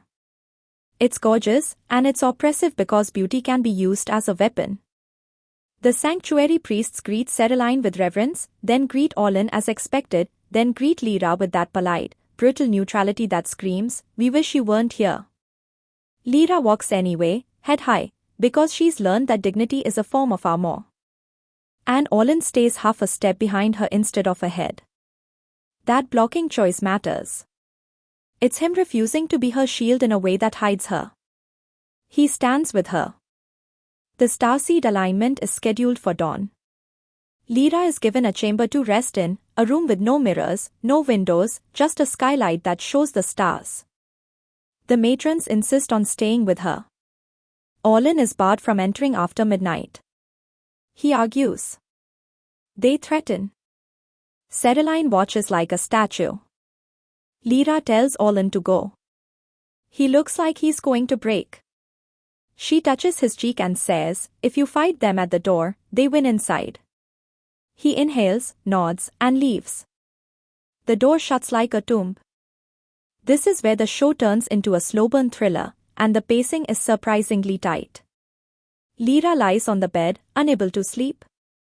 The matrons sit like vultures, pretending to prey. Nessa, who has been allowed to remain as a handmaid, hovers near the wall, tense and pale. The only sound is the wind through temple arches and the faint hum of star magic in the stone. Then Lyra hears it, a low vibration under the floor, like the greenhouse wing hum, but louder. The root gate. The sanctuary is built on something older than star elves want to admit. Lyra sits up. The triplets pulse. The skylight above shifts, and for a moment the stars form a pattern that looks like the mural in the root archive. Lyra whispers root speech without thinking, and the temple stone answers with a soft, deep groan. A hairline crack appears in the floor near the bed, and a thread of green light leaks out. Matron Velith notices immediately. She stands, eyes narrowing, and says, "Do not speak that tongue here." Lyra stares at her and says, "Why? Does the stone remember what you did?" Velitha's face tightens, and the show gives you this close-up of her hand gripping her staff so hard her knuckles whiten. She orders the other matrons to prepare. Nessa moves subtly, putting herself between the matrons and Lyra in a way that looks like accident but isn't. Lyra catches it. Her eyes soften for half a second. Then Velith says, "Hold her," and everything snaps into motion. This is the second signature mini-scene where the show absolutely cooks, and I'm going to retell it with the detail it deserves because it's the moment the drama proves it has teeth. The matrons don't rush like thugs. They move like ritual. 2 step forward, hands raised, and their magic manifests as thin silver threads that float in the air like spider silk. The threads drift toward Lyra's wrists, toward her throat, toward her belly. The lighting becomes harsh, starlight turning almost surgical. Lyra scrambles backward, heart racing, and you hear the triplets' pulses turn frantic, 3 different rhythms clashing. Nessa shouts, "Stop," which is the first time she's raised her voice to authority in this entire show. One matron backhands her without even looking, and Nessa hits the floor hard, breath knocked out. That sound, the blunt impact, lands like a gunshot in the silence. Lyra's eyes flare green. The air smells suddenly like crushed leaves. The crack in the floor widens. Velith whispers a command, and the silver threads tighten. Lyra gasps as the magic bites into her skin, not cutting but constricting, like invisible ropes. The camera goes close on her fingers clawing at the threads, and you can see the skin blanching under pressure. She looks at her belly, panic flooding her face, and for the first time she doesn't look like a fighter. She looks like a mother about to be robbed. Then she stops fighting the threads. She closes her eyes. She inhales. The music drops to a single low note, like a drum deep underground. Lyra whispers Root speech, slow, deliberate, and the floor answers. A root erupts from the crack. Not a delicate vine. A thick, ancient root, dark with age, wet with earth. It slams into the stone like a heartbeat breaking through ribs. The matrons stumble back, shocked. The root doesn't attack them. It wraps around Lyra's ankle, then up her calf, then around her waist, like it's holding her. Supporting her. Protecting her. The silver threads tremble where they touch the root, and smoke curls up as the star magic burns against forest magic. The air fills with that smell again, wet bark, rain on soil. Lyra opens her eyes, and they are fully green for a moment, luminous. She looks at Velith and says, in perfect star tongue, "You can bind my wrists. You can't bind the land." Velitha's expression flickers with something like fear. And then, right as you think Lyra is about to win, the matrons pivot. They stop trying to bind Lyra and instead cast toward the skylight, pulling down a lattice of star sigils that snaps into place above Lyra like a net. The net glows bright enough to bleach the color out of the room. The root around Lyra tightens like it's bracing for impact. Lyra cries out, not in pain, but in fury, and the triplets' pulses sync for the first time, 3 beats landing together like a drumline. The net trembles. And then it cracks. A shower of starlight fragments rains down like glass. The room goes silent, everyone stunned. Lyra is shaking, breath ragged, but she's still upright, held by the root. Nessa, on the floor, looks up at her like she's seeing a legend. That scene is why this show works. It makes magic feel like willpower and ancestry and trauma colliding in a body that's just trying to survive. But the victory isn't clean. It never is. The explosion of magic triggers the temple's alarms, deep bell tones that vibrate through stone. Guards flood the corridors. Olin, barred from the chamber, feels the shockwave and sprints through the sanctuary like a man possessed. Captain Rova follows, sword drawn, because at this point subtlety is dead. Olin reaches the door and finds it sealed with matron magic. He slams his palm against it, starlight flaring, but the seal holds. Inside, Velith regains composure and smiles thinly. "You've made it public," she tells Lyra. "Now the realm will demand you be contained." Lyra spits blood, just a little, from biting her lip, and says, "Let them demand." Velith answers, "They will take what they demand." And this is where Nessa becomes the emotional dagger of the arc. She crawls to her feet, face bruised, and grabs a fallen ritual blade, one of those ceremonial star metal knives used to cut binding threads. She moves toward the door's seal while the matrons are distracted by Lyra's root magic. Lyra sees her and shakes her head, silently telling her not to. Nessa ignores her. She presses the blade into the seal line and drags it, hands shaking, cutting through the magic like slicing a thread off a garment. The seal starts to unravel. Velith notices too late. She whirls, raises her staff, and casts a bolt of starlight toward Nessa. Lyra screams Nessa's name, and the root around her lashes out instinctively, slamming into the bolt, absorbing some of it. The impact knocks Lyra off balance. Nessa is hit anyway, glancing, not full force, but enough to throw her back. She hits the wall, slides down, cuffing. The seal breaks. The door swings open, and Olin charges in like a storm. He takes in the scene in a single glance, Lyra held by roots, eyes glowing, matrons poised, Nessa crumpled. His face changes into something feral, and it's the first time you see him not as prince or lover but as predator. He doesn't draw a sword. He draws starfire. He points his hand at Velith and says, with terrifying calm, "Release her." Velith tries to invoke authority. Olin cuts her off, "Release her." And here's a subtle acting detail I loved, Olin's hand shakes. Not because he's uncertain. Because he's holding back the urge to burn the room down. Velith backs away, calculating. Cereline arrives with guards behind her, and the room shifts again. The Queen Regent sees the cracked skylight, the roots, the stand guards. She looks at Lyra, and for a split second her face softens into something like grief. Then it hardens back into control. She orders everyone to stand down. She says the alignment will be postponed for the mother's health. She says it like she's offering mercy. Olin calls it what it is: you tried to bind her. Ceraline says, I tried to save the realm. Olin replies, by killing her. Ceraline looks at Lyra's belly and says, by saving them.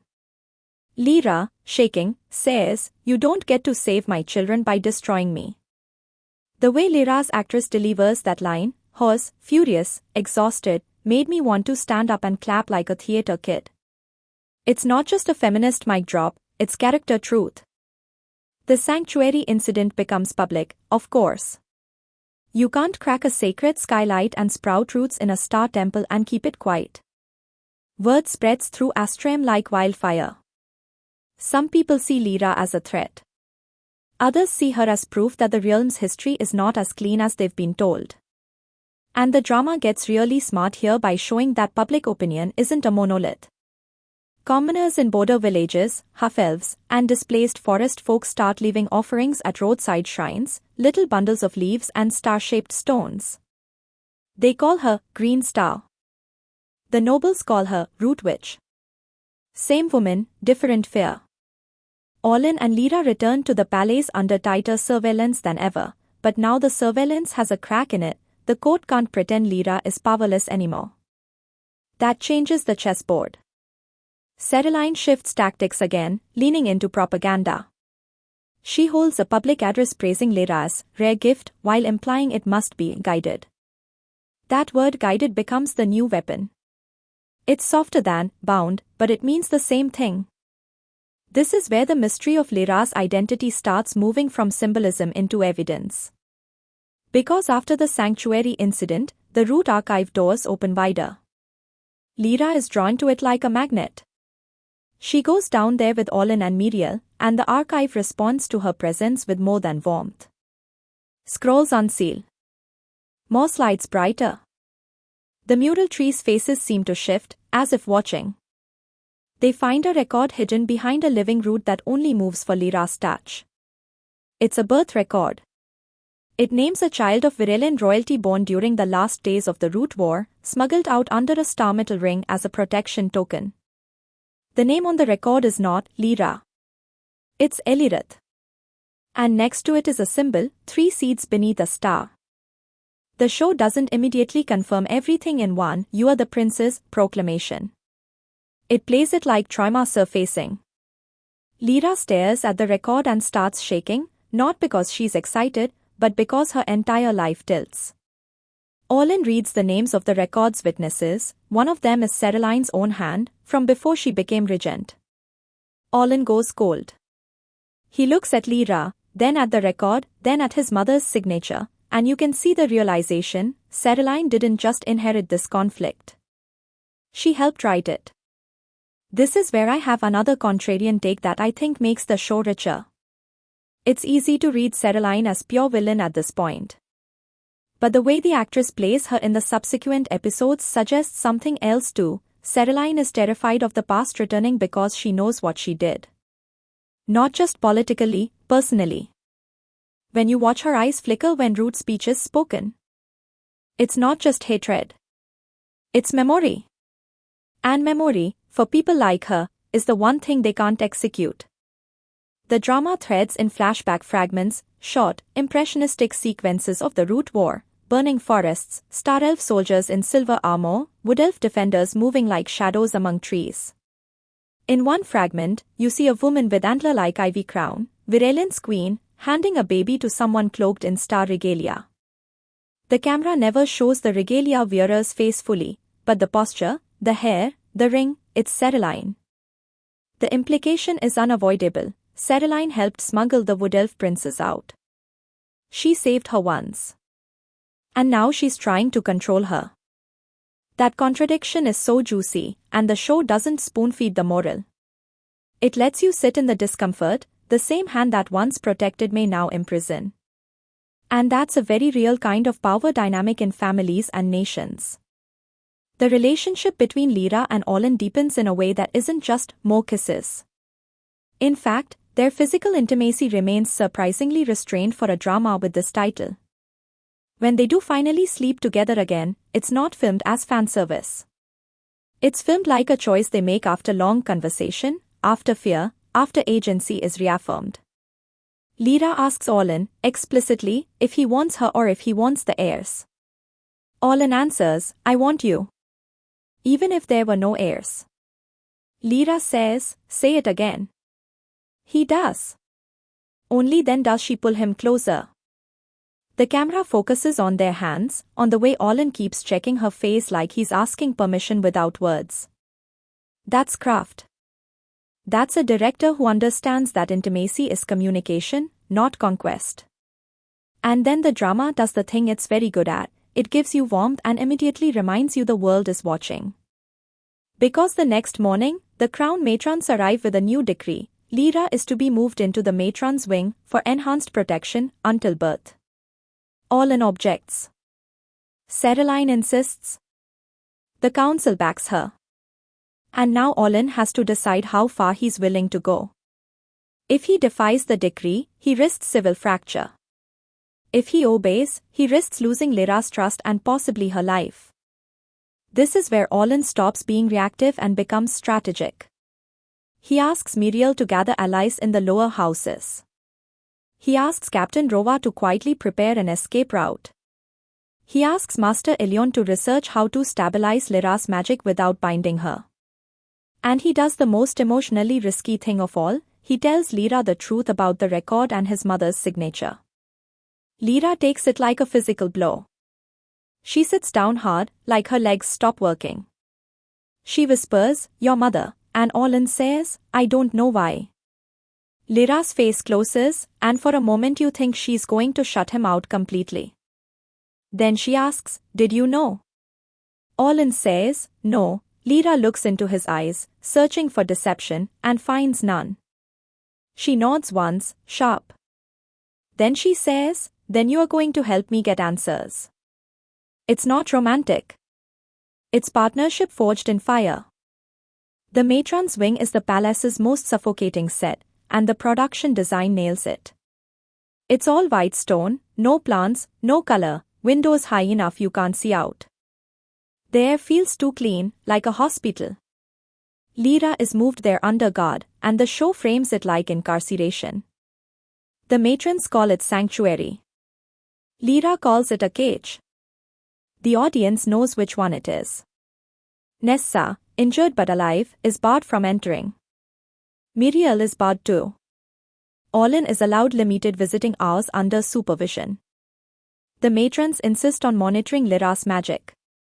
Their monitoring devices are these star crystal orbs that hover around her belly, pulsing light.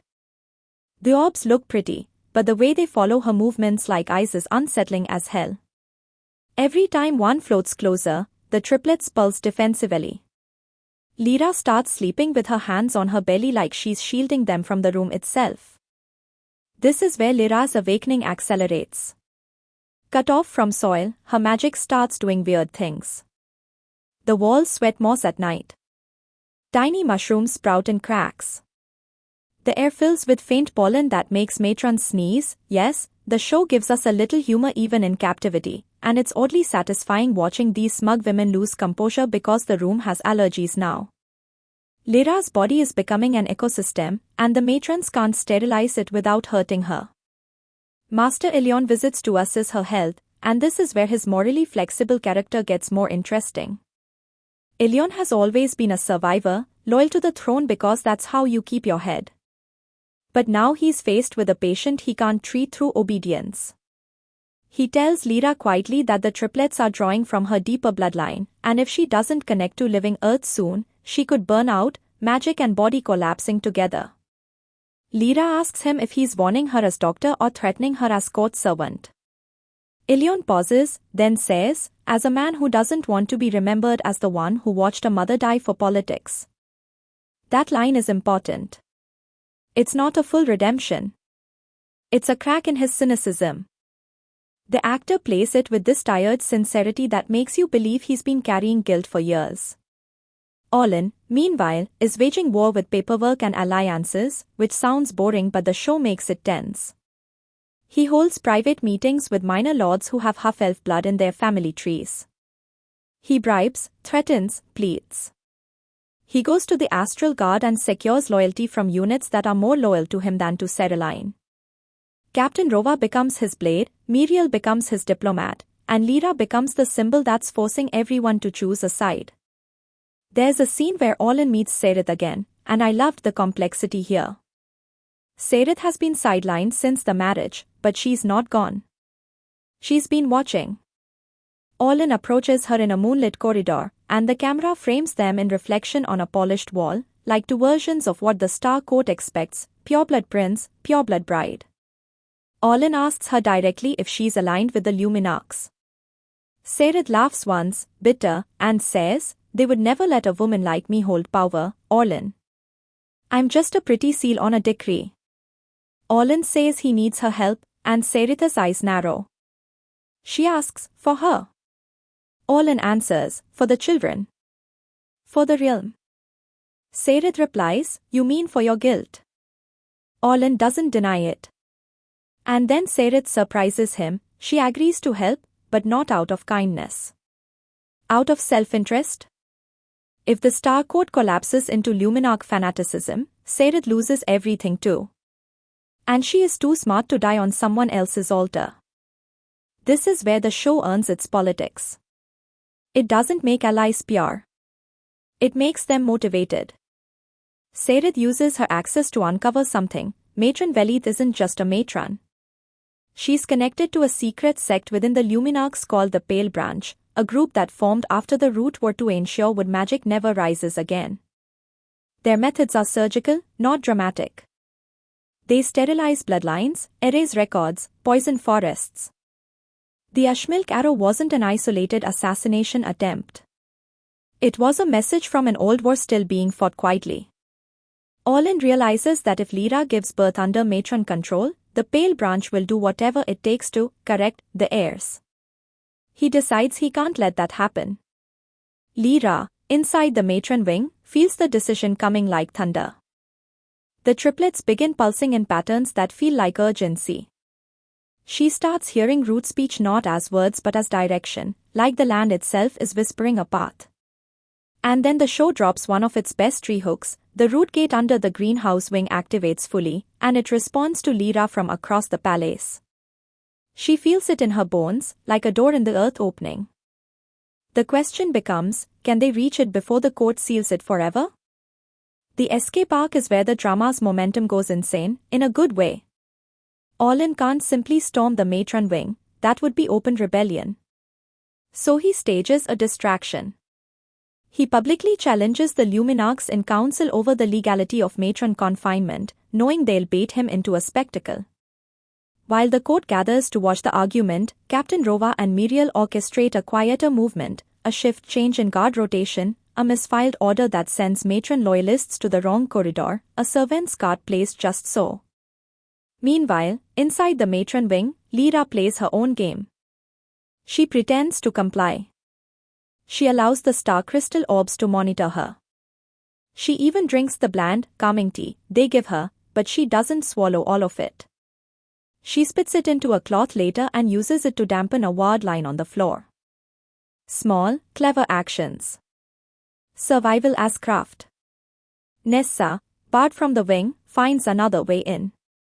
She disguises herself as a laundry servant, face smeared with ash, hair hidden. When she reaches Lyra's door, the matrons almost catch her, but she drops to her knees and starts scrubbing the stone like she belongs there. The tension in that scene is ridiculous. My shoulders were up around my ears watching it. Nessa slips a folded note under Lyra's door, "Tonight. Greenhouse." Lyra reads it and closes her eyes. She presses her hand to her belly and whispers the triplets' names. The camera cuts to the tiny star crystal orbs hovering, and for a moment their glow flickers like they're confused. Lyra smiles faintly. She's learned to confuse them back. The escape itself is filmed like a heartbeat. The editing speeds up without becoming messy. The music becomes percussive, but not heroic, urgent. Lyra waits until the matrons begin their nightly prayer, when their attention is outward. She whispers rude speech into the floor, and the stone warms under her feet. A thin line of moss creeps along the baseboard, reaching the door seam. The lock clicks, not because she picks it, but because the building remembers older keys. She steps into the corridor, cloaked in grey, hood up.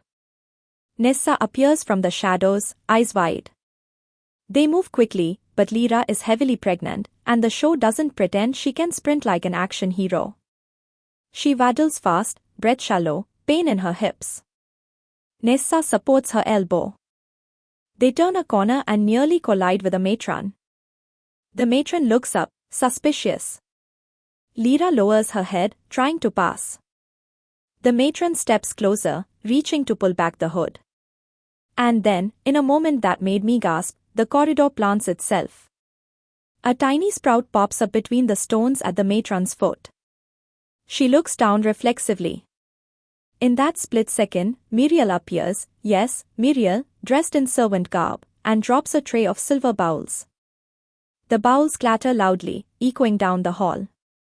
The matron whirls, furious. Muriel bows repeatedly, apologizing, playing clumsy. The matron's attention locks on Muriel, ready to punish. Lyra and Nessa slip past in the chaos. Muriel's face, as she bows, is pure ice. She's risking everything, and she's doing it with theater. I love her. They reach the greenhouse wing, and Captain Rova is there with 2 loyal guards. Olin is not there yet. That absence is agony. Lyra steps into the greenhouse and feels her magic surge like she's inhaling oxygen after being underwater. The plants respond, leaves unfurling, vines shifting. The cracked glass dome above shows stars like watching eyes. Then Olin arrives, breathless, cloaked on, as if he fought his way out of a courtroom. He sees Lyra standing in the greenhouse, hood down, face pale, and he stops like the sight of her free is a miracle. He crosses the space and takes her hands. He says, "I'm sorry it took so long." Lyra replies, "Don't apologize. Move." Because the root gate is humming under their feet like a drum. The root gate reveal is one of the coolest low moments in the series. It's not a big portal with swirling CGI. It's an old stone circle embedded in the greenhouse floor, covered in moss and dried vines, with carvings that look like intertwined roots and stars. When Lyra steps into the circle, the carvings light up green. When Olin steps beside her, they light up silver too. Together, their magic activates the gate. This is a brilliant visual metaphor, by the way. Alone, Lyra can awaken the forest. Alone, Olin can command the stars. Together, they open a path. Not because love is magic, but because alliance is power. The gate opens not with a flashy explosion, but with the sound of deep earth shifting. The air smells like rain. A curtain of green light rises like mist. On the other side is not another room, but a forest. A real forest. Not manicured palace gardens. Wild, thick, alive. Trees arching overhead like cathedral pillars. Fireflies, no, glowmoths, floating like lanterns. The sound of distant water. The camera lingers on Lyra's face as she stares into it. Tears spilling without her permission. She whispers, "Home." Olin looks at her profile and you can see him realizing that home is not just a place. It's an identity she was denied. They step through. And of course, the palace doesn't let them go quietly. Matron Velith arrives with guards, star magic blazing, sealing off the greenhouse exits. Ceraline's voice echoes from the corridor, commanding Olin to stop. Olin turns, hand on Lyra's waist, and for a moment it looks like he might hesitate. He doesn't. He steps backward into the gate with Lyra, and Captain Rova throws a smoke charm, filling the greenhouse with silver fog. Muriel cuts a rope, dropping hanging vines like curtains. The gate flickers, unstable. This is where the show does something really smart with stakes. it makes the escape cost something. Nessa doesn't make it through in time. She's grabbed by a guard's hand as she reaches for the green mist. She screams Lyra's name. Lyra turns, eyes wide, reaching back. Olin grabs Lyra's arm, pulling her forward, because if Lyra goes back, she dies. Lyra sobs, no, and the gate snaps shut like a slammed door.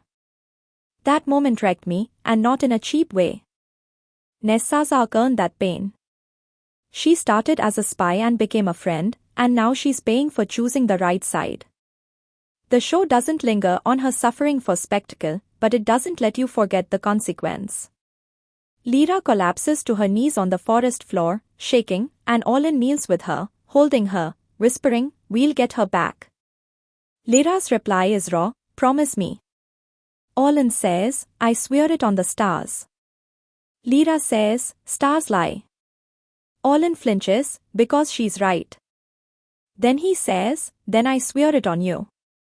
That line is messy and desperate and romantic and terrifying, because swearing on a person is the kind of vow that can destroy you. Now, the forest realm they enter is where the show shifts into a different genre vibe, less palace intrigue, more mythic reclamation.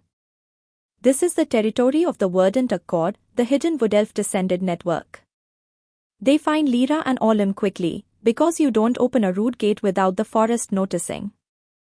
A group of cloaked figures surrounds them silently. Their eyes reflect green light.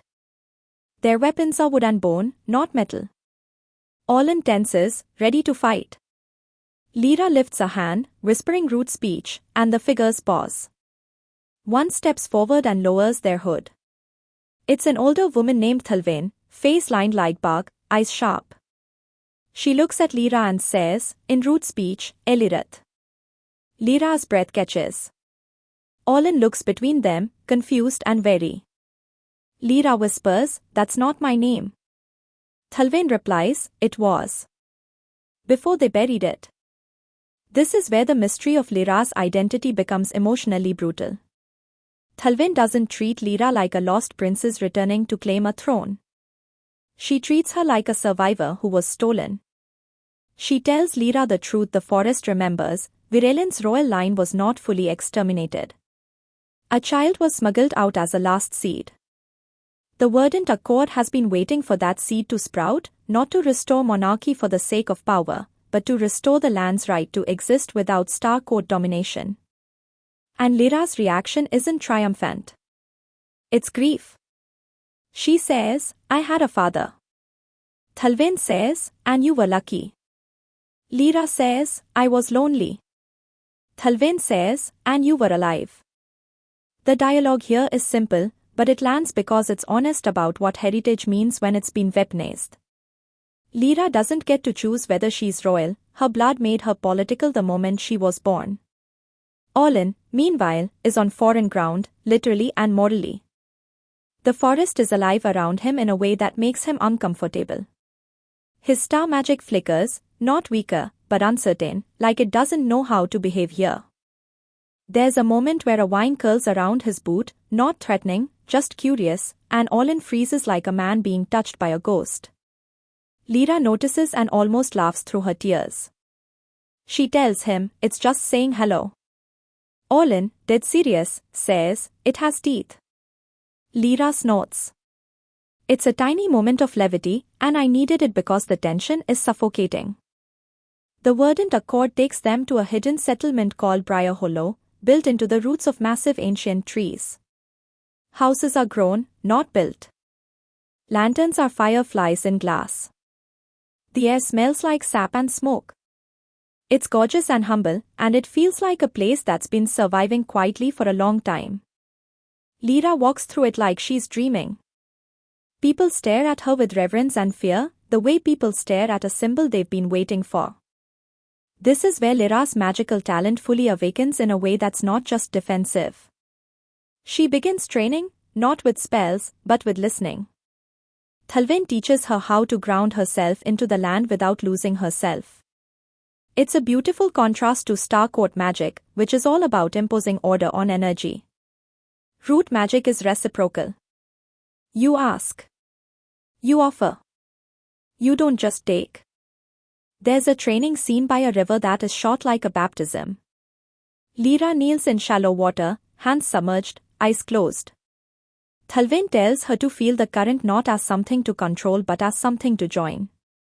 Lyra tries, struggles, gets frustrated. She snaps, "I don't have time for riddles." Thalwyn replies, "You have triplets inside you. You have nothing but time?" Lyra laughs bitterly. Then she breathes. She lets go. The water around her hands glows faint green, and tiny fish swim closer unafraid. The triplets' pulses slow. Lyra's shoulders drop. For the first time in episodes, she looks peaceful. And Olin watches from the bank, silent. He's learning too, even if he doesn't admit it. The show uses him here as a lens for the audience's discomfort. What happens when the prince enters the world his people tried to erase? He can't fix it with apologies. He can't fix it with love. He can only choose what kind of man he will be now that he knows. There's a scene where Olin offers the Verdant Accord resources, gold, political protection, sanctuary terms. Thalwyn laughs in his face. She says, "We don't want your gold. We want our dead returned." Olin stands there, jaw tight, and says, "I can't." Thalwyn replies, "Then don't insult us with coins." It's brutal, and it's fair, and the show deserves credit for not letting Olin's goodness become a get-out-of-history-free card. At the same time, the drama doesn't turn Olin into a punching bag. It gives him moments of moral courage that feel earned rather than performative. He admits to Lyra that his family benefited from the Root War. He admits he was raised to believe the Wood Court was dangerous. Lyra asks him, "Do you still believe it?" Olin answers, "I believe fear made us dangerous." That's a line that could have been cheesy, but the actor plays it like he hates that it's true. Back in Astrim, the court reacts to Lyra's disappearance with predictable hysteria. Cereline declares Lyra kidnapped by forest insurgents. The Luminax declare the triplets compromised. Matron Velith demands emergency powers. And Nessa, captured, is interrogated for information. The show cuts to Nessa in a cold stone chamber, wrists bound in star thread, face bruised. Velith circles her like a predator, asking where Lyra went, who helped, what Olin planned. Nessa spits blood and says nothing. Nessa's endurance becomes a parallel storyline that keeps tension high even as Lyra finds temporary refuge. Every time we breathe in Briar Hollow, we remember someone is paying for that breath in Astrim.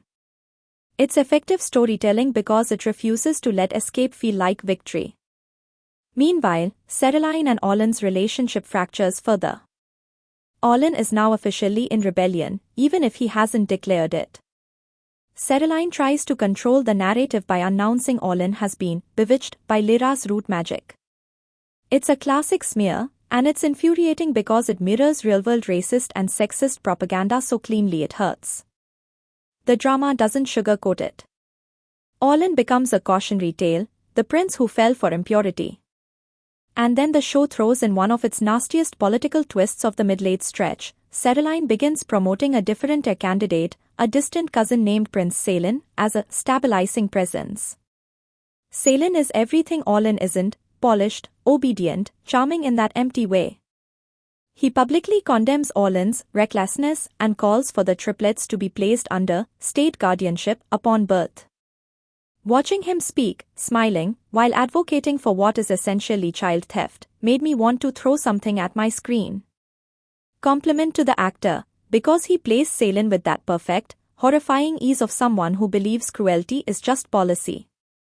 In Briar Hollow, the Verdant Accord debates what to do with Lyra. Some want to use her as a banner, declare her Queen of Virelin reborn, rally the remnants, march on Astrim. Others, including Thalwyn, argue Lyra should be protected, not weaponized. Lyra overhears these arguments and it triggers her deepest fear, that everyone sees her as a tool. She confronts Thalwyn, furious, and says, "I didn't ask to be your symbol." Thalwyn replies, "No one asks to be born royal." Lyra snaps, "I wasn't born royal. I was born half." Thalwyn says, softly, you were born hunted. That line lands like a stone in water. Lyra goes quiet. Her anger melts into something like sorrow, because being hunted is the one identity she's always had, even when she didn't have words for it. Olin tries to comfort her, but Lyra pushes him away for a moment. She's tired of being reassured. She asks him, if I claim this, does that make you my enemy? Olin answers, if the realm makes you my enemy, then the realm is wrong. Lyra says, you say that now. But when it costs you everything? Olin doesn't answer immediately. He looks away, swallowing. Then he looks back and says, it already has.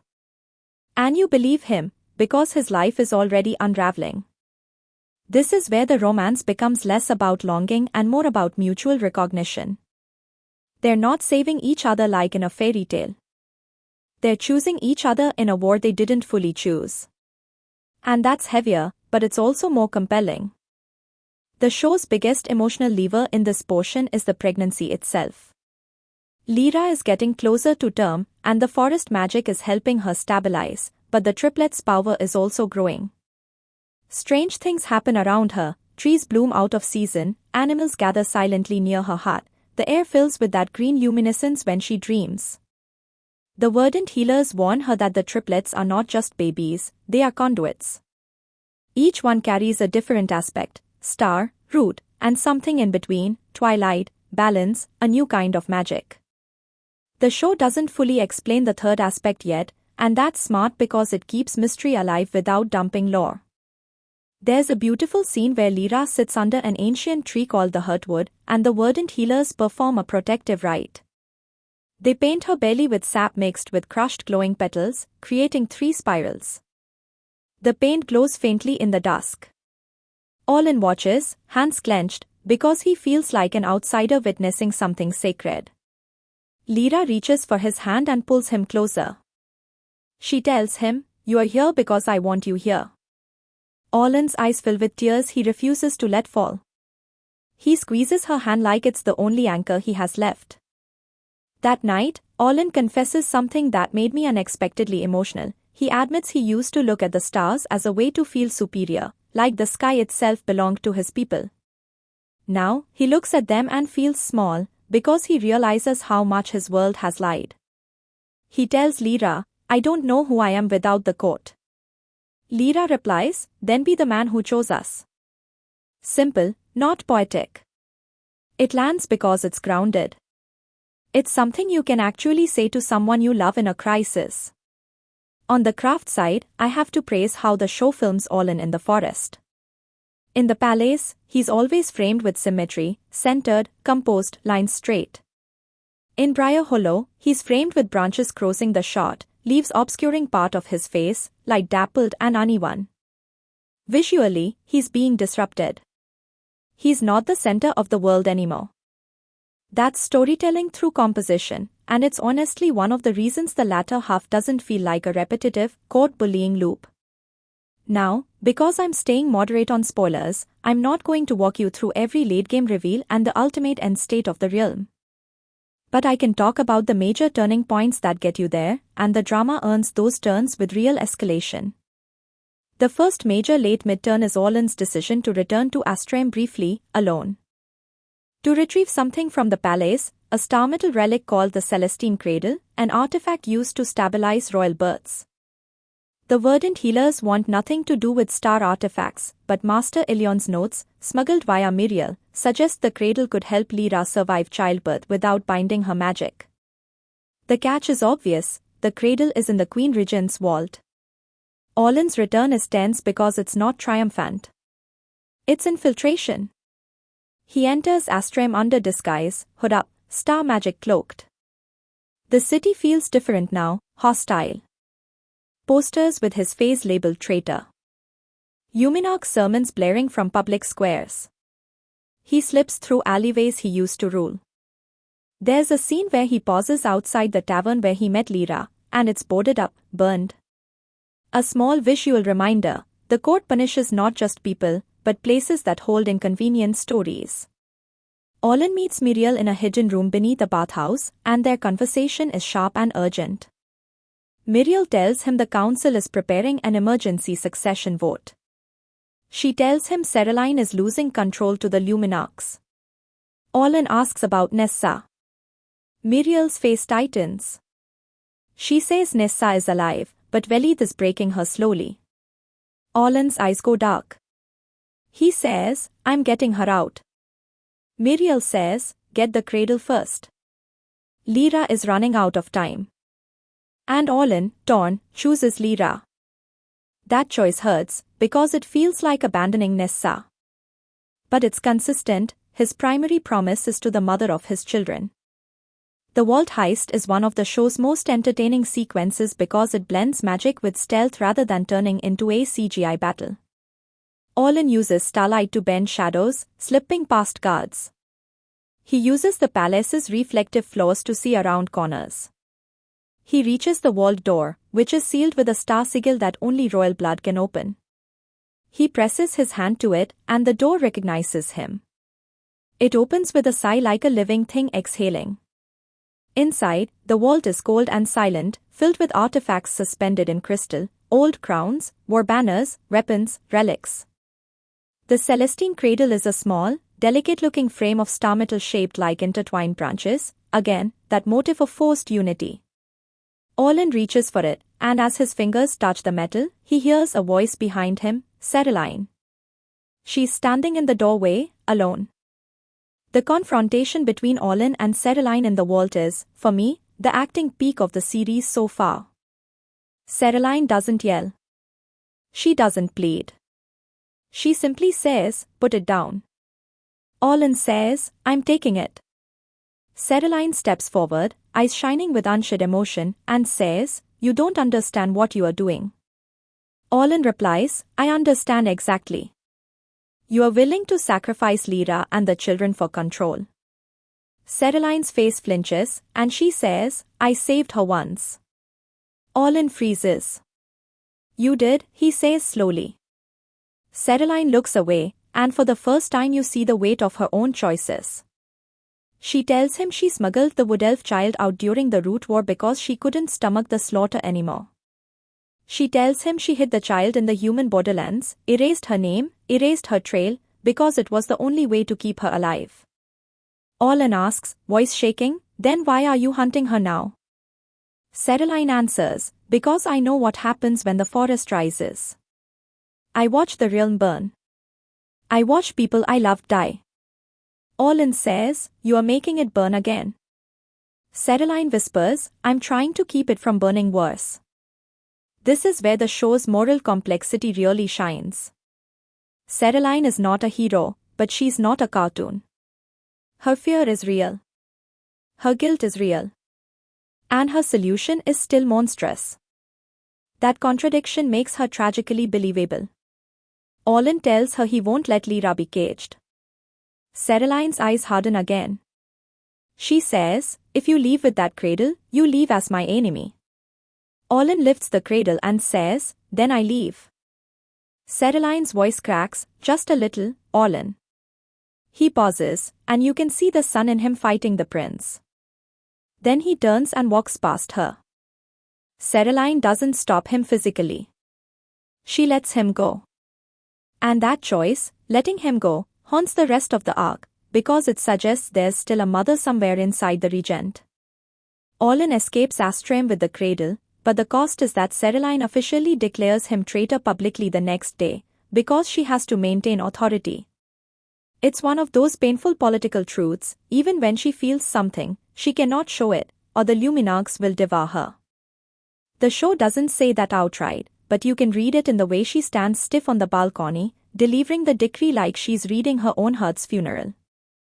Back in Briar Hollow, Lyra's labor begins early, triggered by stress and the triplets' magic surges. The way the drama handles the onset of labor is honestly respectful. It doesn't glamorize it. Lyra wakes in the night with a sharp pain and immediately tries to stand like she can outrun it. She can't. She doubles over, breath hissing. Olin is awake instantly, hands hovering, terrified of touching wrong. Lyra grabs his wrist and says, don't freeze. He nods, swallowing panic, and calls for Thalvin. The labor arc is intense, and I'm going to talk about it in a way that doesn't spoil the ultimate outcomes, but it's a huge part of why the show lands emotionally. The forest healers set up a birthing chamber in a hollowed tree room, warm with lantern glow and herbs. The walls are living wood, pulsing faintly with saplight. Outside, a storm gathers, not necessarily weather but magic, stars flickering, leaves trembling. The show makes it feel like the world itself is holding its breath. The Celestine cradle is brought in, and the verdant healers hesitate. They don't trust Starmetal near a root-born mother. Olin begs them. Lyra, between contractions, says, use it. She's past ideology now. She wants to live. The cradle is placed near her, and it begins to glow softly, silver threads of light weaving into the air like a net, but gentle, supportive. The green paint on Lyra's belly glows in response. The star and root magic don't clash like in the sanctuary, they harmonize, shaky but possible. That's a huge thematic moment, cooperation without domination. The show is basically saying unity is not erasure, it's negotiation. During labor, Lyra slips into visions. She sees the root war again. But from the perspective of the Wood Elf Queen. She hears her mother's voice clearly for the first time, singing the lullaby. She sees Ceraline's younger face, tear-streaked, holding a baby and whispering an apology. Lyra screams in the vision, and in the real world she screams too, and the forest outside roars. Olin holds her hand, sobbing silently, because he can't fix this, he can only be present. There's a moment where Lyra grabs Olin's collar and pulls him close, forehead to forehead, and she whispers, if I die. Olin shakes his head violently, tears spilling now. Lyra says, listen to me. Olin listens. Lyra says, don't let them make my children into weapons. Olin says, broken, I won't. Lyra says, promise me like a person, not a prince. Olin whispers, I promise. That line, like a person, not a prince, is the heart of the romance. Because the whole show is asking whether love can exist when everything around it is titles and blood and property. And in that moment, it does. Now, here's where I'm going to stop short of explicit late-game outcomes, but I can talk about the sequence's emotional and craft execution. The births are staged with incredible sound design. Each time a child arrives, the show uses a different sonic signature. Aster's arrival is accompanied by a clear bell-like chime, steady and bright. Ravan's is faster, accompanied by rustling leaves, like wind through branches. Lyra's is accompanied by a strange, low harmony between the two, twilight sound, neither bell nor leaves but both. It's subtle, but it makes you feel like these babies are not identical plot tokens, they're distinct forces. The camera doesn't fetishize the babies. It focuses on Lyra's face, sweat, tears, exhaustion, and Olin's hands, shaking as he receives them under healer guidance. Olin is terrified, but the terror is mixed with awe. When he holds the first newborn and looks down, his entire expression collapses into softness like his armor dissolves. He whispers the name, voice trembling. Lyra laughs weakly through tears, like she can't believe they're real. I cried. I'm not even going to act cool about it. I teared up in my living room and immediately got annoyed at myself because I went into this show expecting chaos and fluff, and it got me with something sincere. But the drama doesn't let the birth be pure joy, because of course it doesn't. The moment the triplets' magic is felt in the world, Astram reacts. The Star Code senses it through their astral wards, and the Luminarchs interpret it as a threat. Matron Velith accelerates her plans. The Pale Branch mobilizes. And Ceraline, realizing she's losing control of both Olin and the narrative, makes a decision that reshapes the end stretch. She sends an astral guard strike force into the forest, officially to rescue the prince and heirs, unofficially to reclaim control before the Verdant Accord can rally. Captain Rova, who stayed in Astram as Olin's inside man, intercepts the order. He has to decide whether to obey the crown or protect his prince. He chooses Olin. That choice is treason. And it's one of the most satisfying loyalty payoffs in the show, Because Rova has been building toward it with every grunt and eye roll and protective move. He doesn't make speeches. He just acts. Miriel also acts, in her own way. She manipulates court messaging to stall public panic. She leaks rumors to distract the Luminarchs. She uses her family connections to sabotage supply lines. Again, not heroic speeches, realistic political sabotage. The show treats politics as something you do with letters and timing and human weakness, not just swords. Nessa's storyline reaches a breaking point here too. Under torture, she refuses to betray Lyra. Velith offers her mercy if she tells the root gate location. Nessa laughs and says, "I don't know where it is." Velith says, "Then you're useless." Nessa replies, "No. I'm loyal." That line, coming from the girl who started as a spy, is a gut punch. The show frames her loyalty as something she chose, not something she owed. There's a sequence where Orlin, now in the forest with newborns and a recovering Lyra, has to decide whether to stay hidden or confront the realm. Lyra, weak but awake, tells him she won't run forever. Thalvain tells them the forest can hide them, but hiding won't stop the Star Court from hunting. Orlin says something that surprised me. He suggests going back, not to submit, but to negotiate on Lyra's terms. Lyra stares at him like he's insane. She says, "They tried to bind me. They tried to steal my children." Orlin says, "And now we have proof of their crimes. We have the realm watching. We have allies." Lyra says, "We have babies." Orlin replies, "That's why we can't let them set the rules." This is where the show stops being just romance and becomes about power and legitimacy. Who gets to decide what a family is? Who gets to decide what blood is worth? The drama uses the babies as stakes, yes, but it also uses them as a symbol of a new possibility that threatens old systems. The forest confrontation with the Astral Guard strike force is filmed with a gorgeous tension that avoids turning wood elves into faceless savages or star elves into cartoon invaders. The Astral Guard enters the forest with lanterns and silver armor, and the forest responds by dimming light, thickening mist, shifting paths. It's not violent at first. It's defensive. The Verdant Accord wants to avoid war. Orlin wants to avoid war. Cereline wants to avoid losing control. The Luminarchs want purification. Everyone's motives collide. In one episode, Orlin walks out to meet the guard captain under a white flag.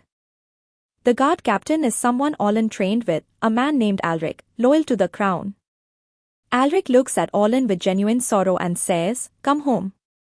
Orlin says, "I am home." Alric glances at the trees like they offend him. Orlin adds, "You are not here to rescue me. You are here to take my children." Alric says, "They belong to the realm." Orlin's voice turns cold. "They belong to their mother." That line is huge because it's Orlin publicly rejecting the ideology he was raised in. It's not a private tender vow, it's a political statement. And the show understands its weight. The camera holds on the guard soldiers behind Alric, some looking uneasy, some fanatical. Not everyone in the system is equally committed to cruelty. That nuance matters. The tension breaks when Pale Branch agents, separate from the official guard, launch an attack, trying to seize the triplets while everyone is negotiating. Their weapons are Ashmil-tipped darts and star-thread nets designed to immobilize root magic. The attack is sudden, chaotic, and it clarifies something important: the real enemy is not star elves as a species. It's the extremist apparatus that has been operating under the crown's cover. This distinction is part of why I love the show despite its messy title. It doesn't reduce prejudice to individual meanness. It shows prejudice as a system that recruits ordinary people into doing monstrous things, and it shows how extremists thrive when leaders try to appease them. Lyra, recovering, is forced back into combat mode. She stands with a newborn in her arms, eyes blazing, and the forest around her rises. Roots lash out, not to kill, but to block, to trap, to shield. Orlin fights with Starfire, but he's careful not to burn the forest.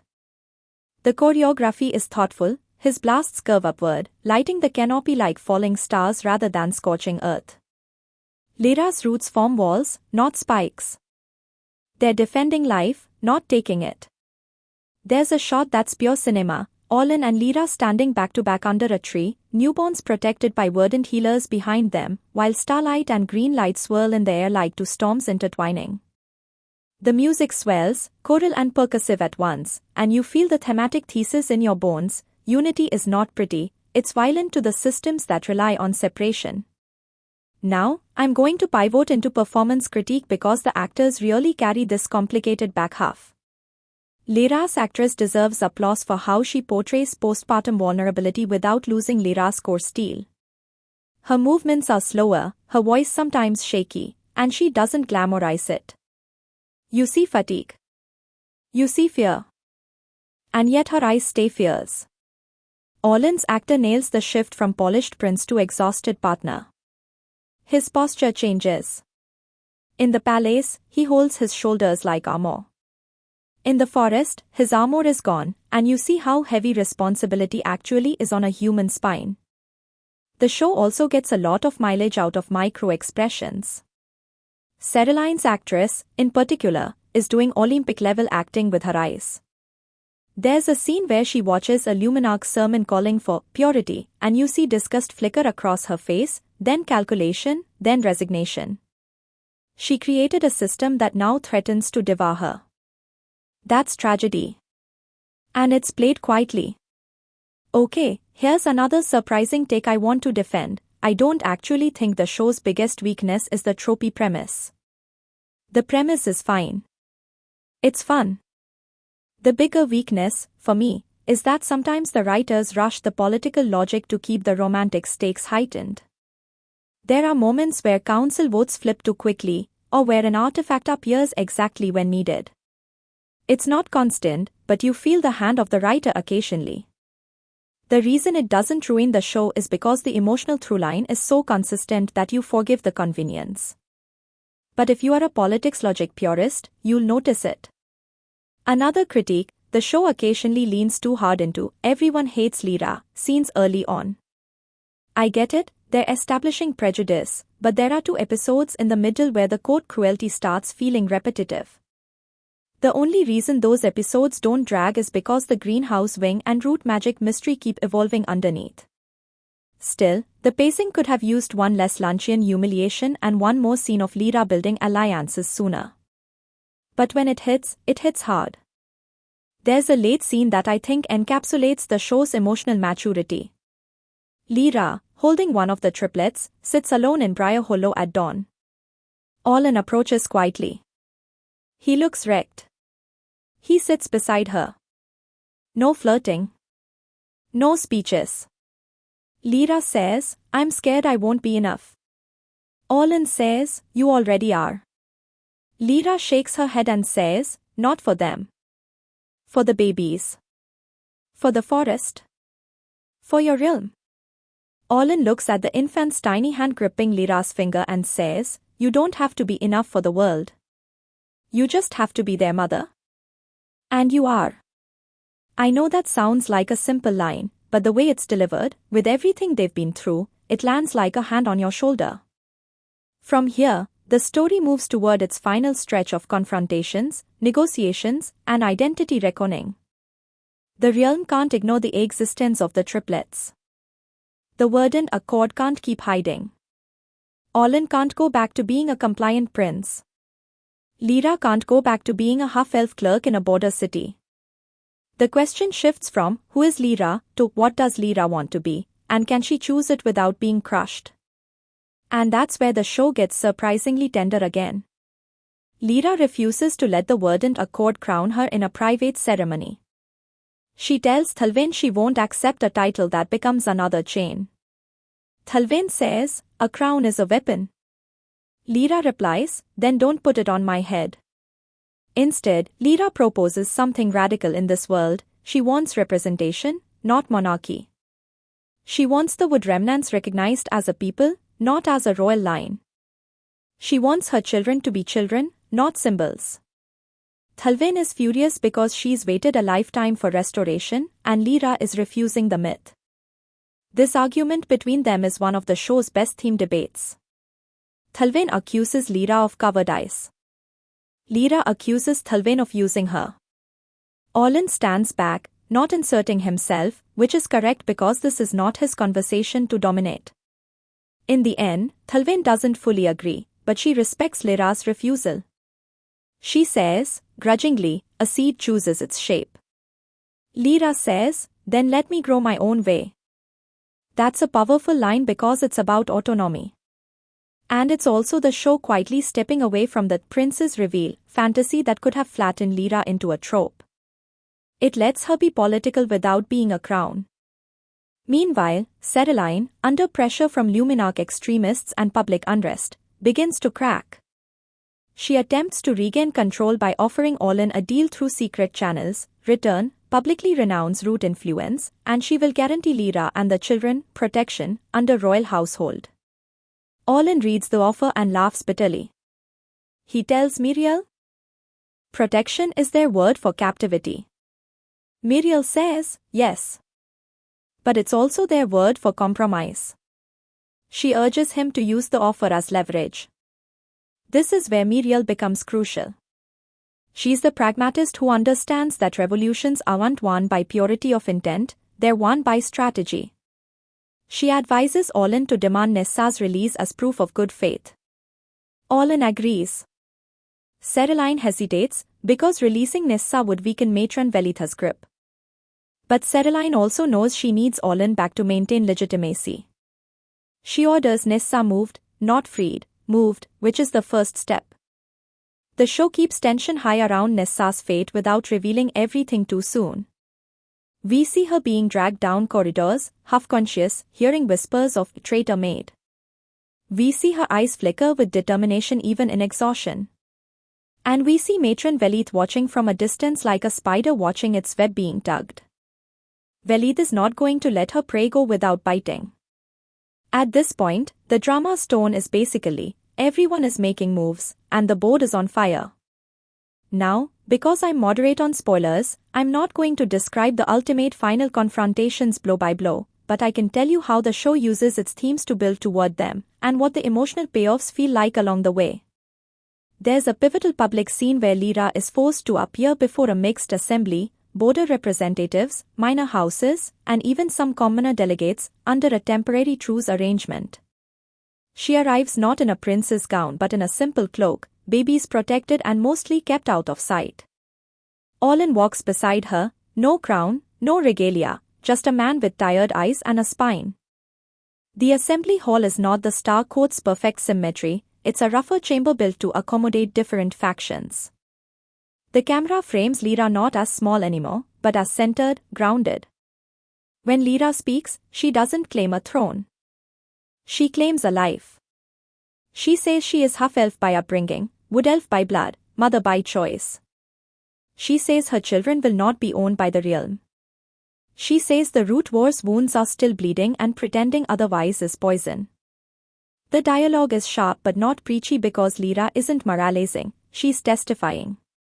Orlan backs her up not with grand romance declarations but with policy demands, repeal of half-elf trade restrictions, independent oversight of crown matrons, investigation into Pale Branch wartime relics. He basically weaponizes his princely knowledge for justice. And that's satisfying because it shows his growth as more than just, I love my wife. He's using his power differently. The show also gives Ceraline a moment that surprised me with its emotional weight. In a private scene, she visits a memorial chamber in Astram dedicated to the Root War dead. It's a cold room filled with star crystal plaques. Ceraline touches one plaque and her hand trembles. She whispers a name we haven't heard before, someone she lost. Then she straightens and walks out, face hard again. It's the show reminding you, she is not motivated by mustache-twirling evil, she's motivated by fear and grief and the belief that control prevents pain. It's wrong, but it's tragically human. And here's where I'll admit something a little personal. Watching Ceraline's scenes sometimes made me think about how people justify harm in the name of stability. I've seen that logic in real life, not in fantasy palaces, but in families, workplaces, institutions. The idea that if you just keep everyone in their place, you prevent chaos. And the show does a good job of showing that place always seems to be under someone else's boot. It made me angry in a way that felt productive, like the story was doing its job. On the technical side, the latter episodes also step up their editing rhythm. There's a lot of cross-cutting between Astrum and Briar Hollow, between council debates and forest rituals, between Nessa's captivity and Lyra's motherhood.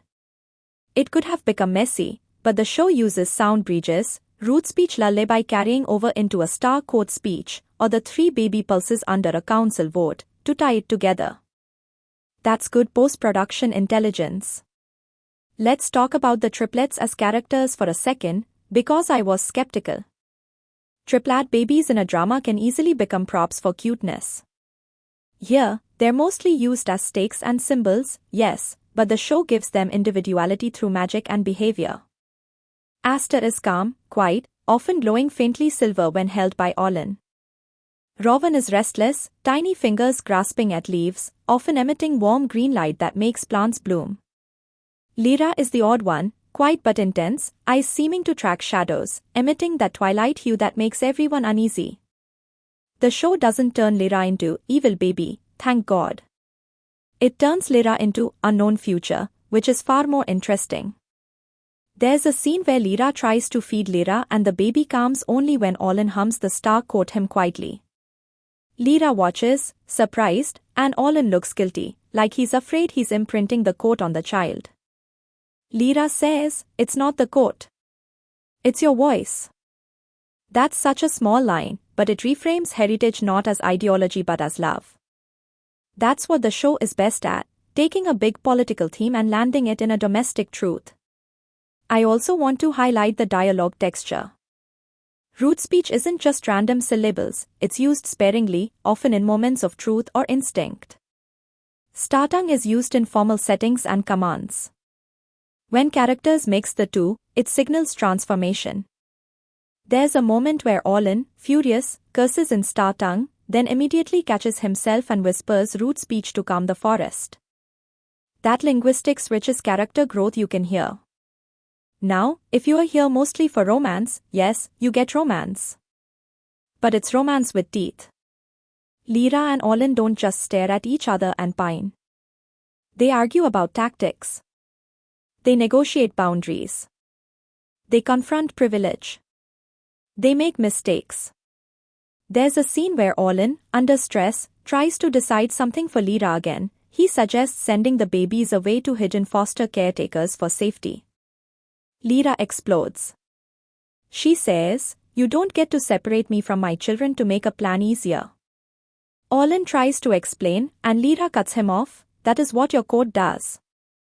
Don't bring it into my motherhood." Olin is devastated because she's right. He apologizes. Not performatively, but with a willingness to be corrected. That's love. It's not pretty, but it's real. Also, the show is surprisingly funny in tiny doses. There's a scene where Olin tries to change a baby wrap and completely fails, tangling the cloth like it's an enemy spell. Lyra, exhausted, watches him struggle and says, "Deadpan, Prince of Stars. Defeated by fabric." Olin mutters, "It has no honor." I laughed out loud. It's a humanizing beat that doesn't undermine the stakes. As the story pushes toward the final episodes, it becomes clear that the biggest enemy isn't just Matron Velith or the Pale Branch. It's the ideology that children can be owned, that blood can be purified, that love is subordinate to lineage. The show sets up a final moral collision. Will Olin choose crown or family? Will Cereline choose control or redemption? Will Lyra choose identity or freedom? I'm not going to answer those questions explicitly here, because that would cross my moderate spoiler line into full endgame territory. The later episodes do answer them, and the answers are messy, painful, and in some cases surprisingly hopeful. But I will say this, the drama doesn't resolve everything with one magical blast. It resolves through choices and consequences, and that's why the emotional payoffs land. One of the most satisfying payoffs, without giving away exact outcomes, is how Lyra stops trying to prove she belongs. Early on, she tries to behave perfectly, speak correctly, dress acceptably, endure insults. Later, she stops performing worthiness. She becomes the standard. When someone calls her impure, she looks them in the eye and says, "Then your purity is fragile." That shift, from defensive to declarative, is her arc. Orlan's payoff is that he learns love is not protection through control. It's protection through partnership. He starts the show thinking the contract marriage is the only way to keep Lyra safe. He ends this stretch understanding that safety without autonomy is just another cage. Watching a male lead actually learn that, not just say it, is rarer than it should be. And Caroline's payoff, again, without giving away the final destination, is that the show forces her to face her own contradiction. You can't smuggle a child out of slaughter and then build a system that slaughters her spirit. The drama makes Caroline look at the mirror and decide what she is. The actress sells every ounce of that internal war. So, overall, did I love The Elf Prince is My Baby Daddy? Yes. And I'm saying that as someone who went in ready to roll my eyes at the title and then got emotionally ambushed by a story about autonomy, prejudice, and to people trying to build a family in a world that treats families like property. It's not flawless. The early mid-court cruelty can be repetitive, and some political beats are a bit too convenient. But the character work is strong, the romance is built on consent and partnership, the visual motif work is gorgeous, and the show has actual thematic teeth under the fluff premise. It also knows how to stage magic as emotion made visible, which is what fantasy should do when it's at its best. If you are a newcomer to fantasy romance dramas, this is a surprisingly accessible entry point because the emotional stakes are clear even when the lore gets dense. If you are a fan of Palais intrigue with a rebellious heroine vibe, you are going to have a great time, especially once the greenhouse wing becomes the story's beating heart. If you are a critic who hates tropey setups on principle, I won't lie to you, the premise will still be the premise. But if you can tolerate it for a few episodes, the show rewards you with a story that's far more self-aware and morally engaged than its title suggests. And if you've already watched it, you know exactly what I mean when I say the series' biggest flex is how it uses contract marriage, not as a romantic shortcut but as a commentary on how institutions try to legalize intimacy. That's the kind of thing that sticks with you after the last episode ends and you are sitting there, still hearing those 3 pulses under the score. Let me know what scene hit you hardest, and if you ended up unexpectedly attached to Nessa like I did, because I'm still not over it. This has been Jonota News. Like, comment, and subscribe if you want more drama deep dives with spoilers handled with care, and I'll see you in the next one.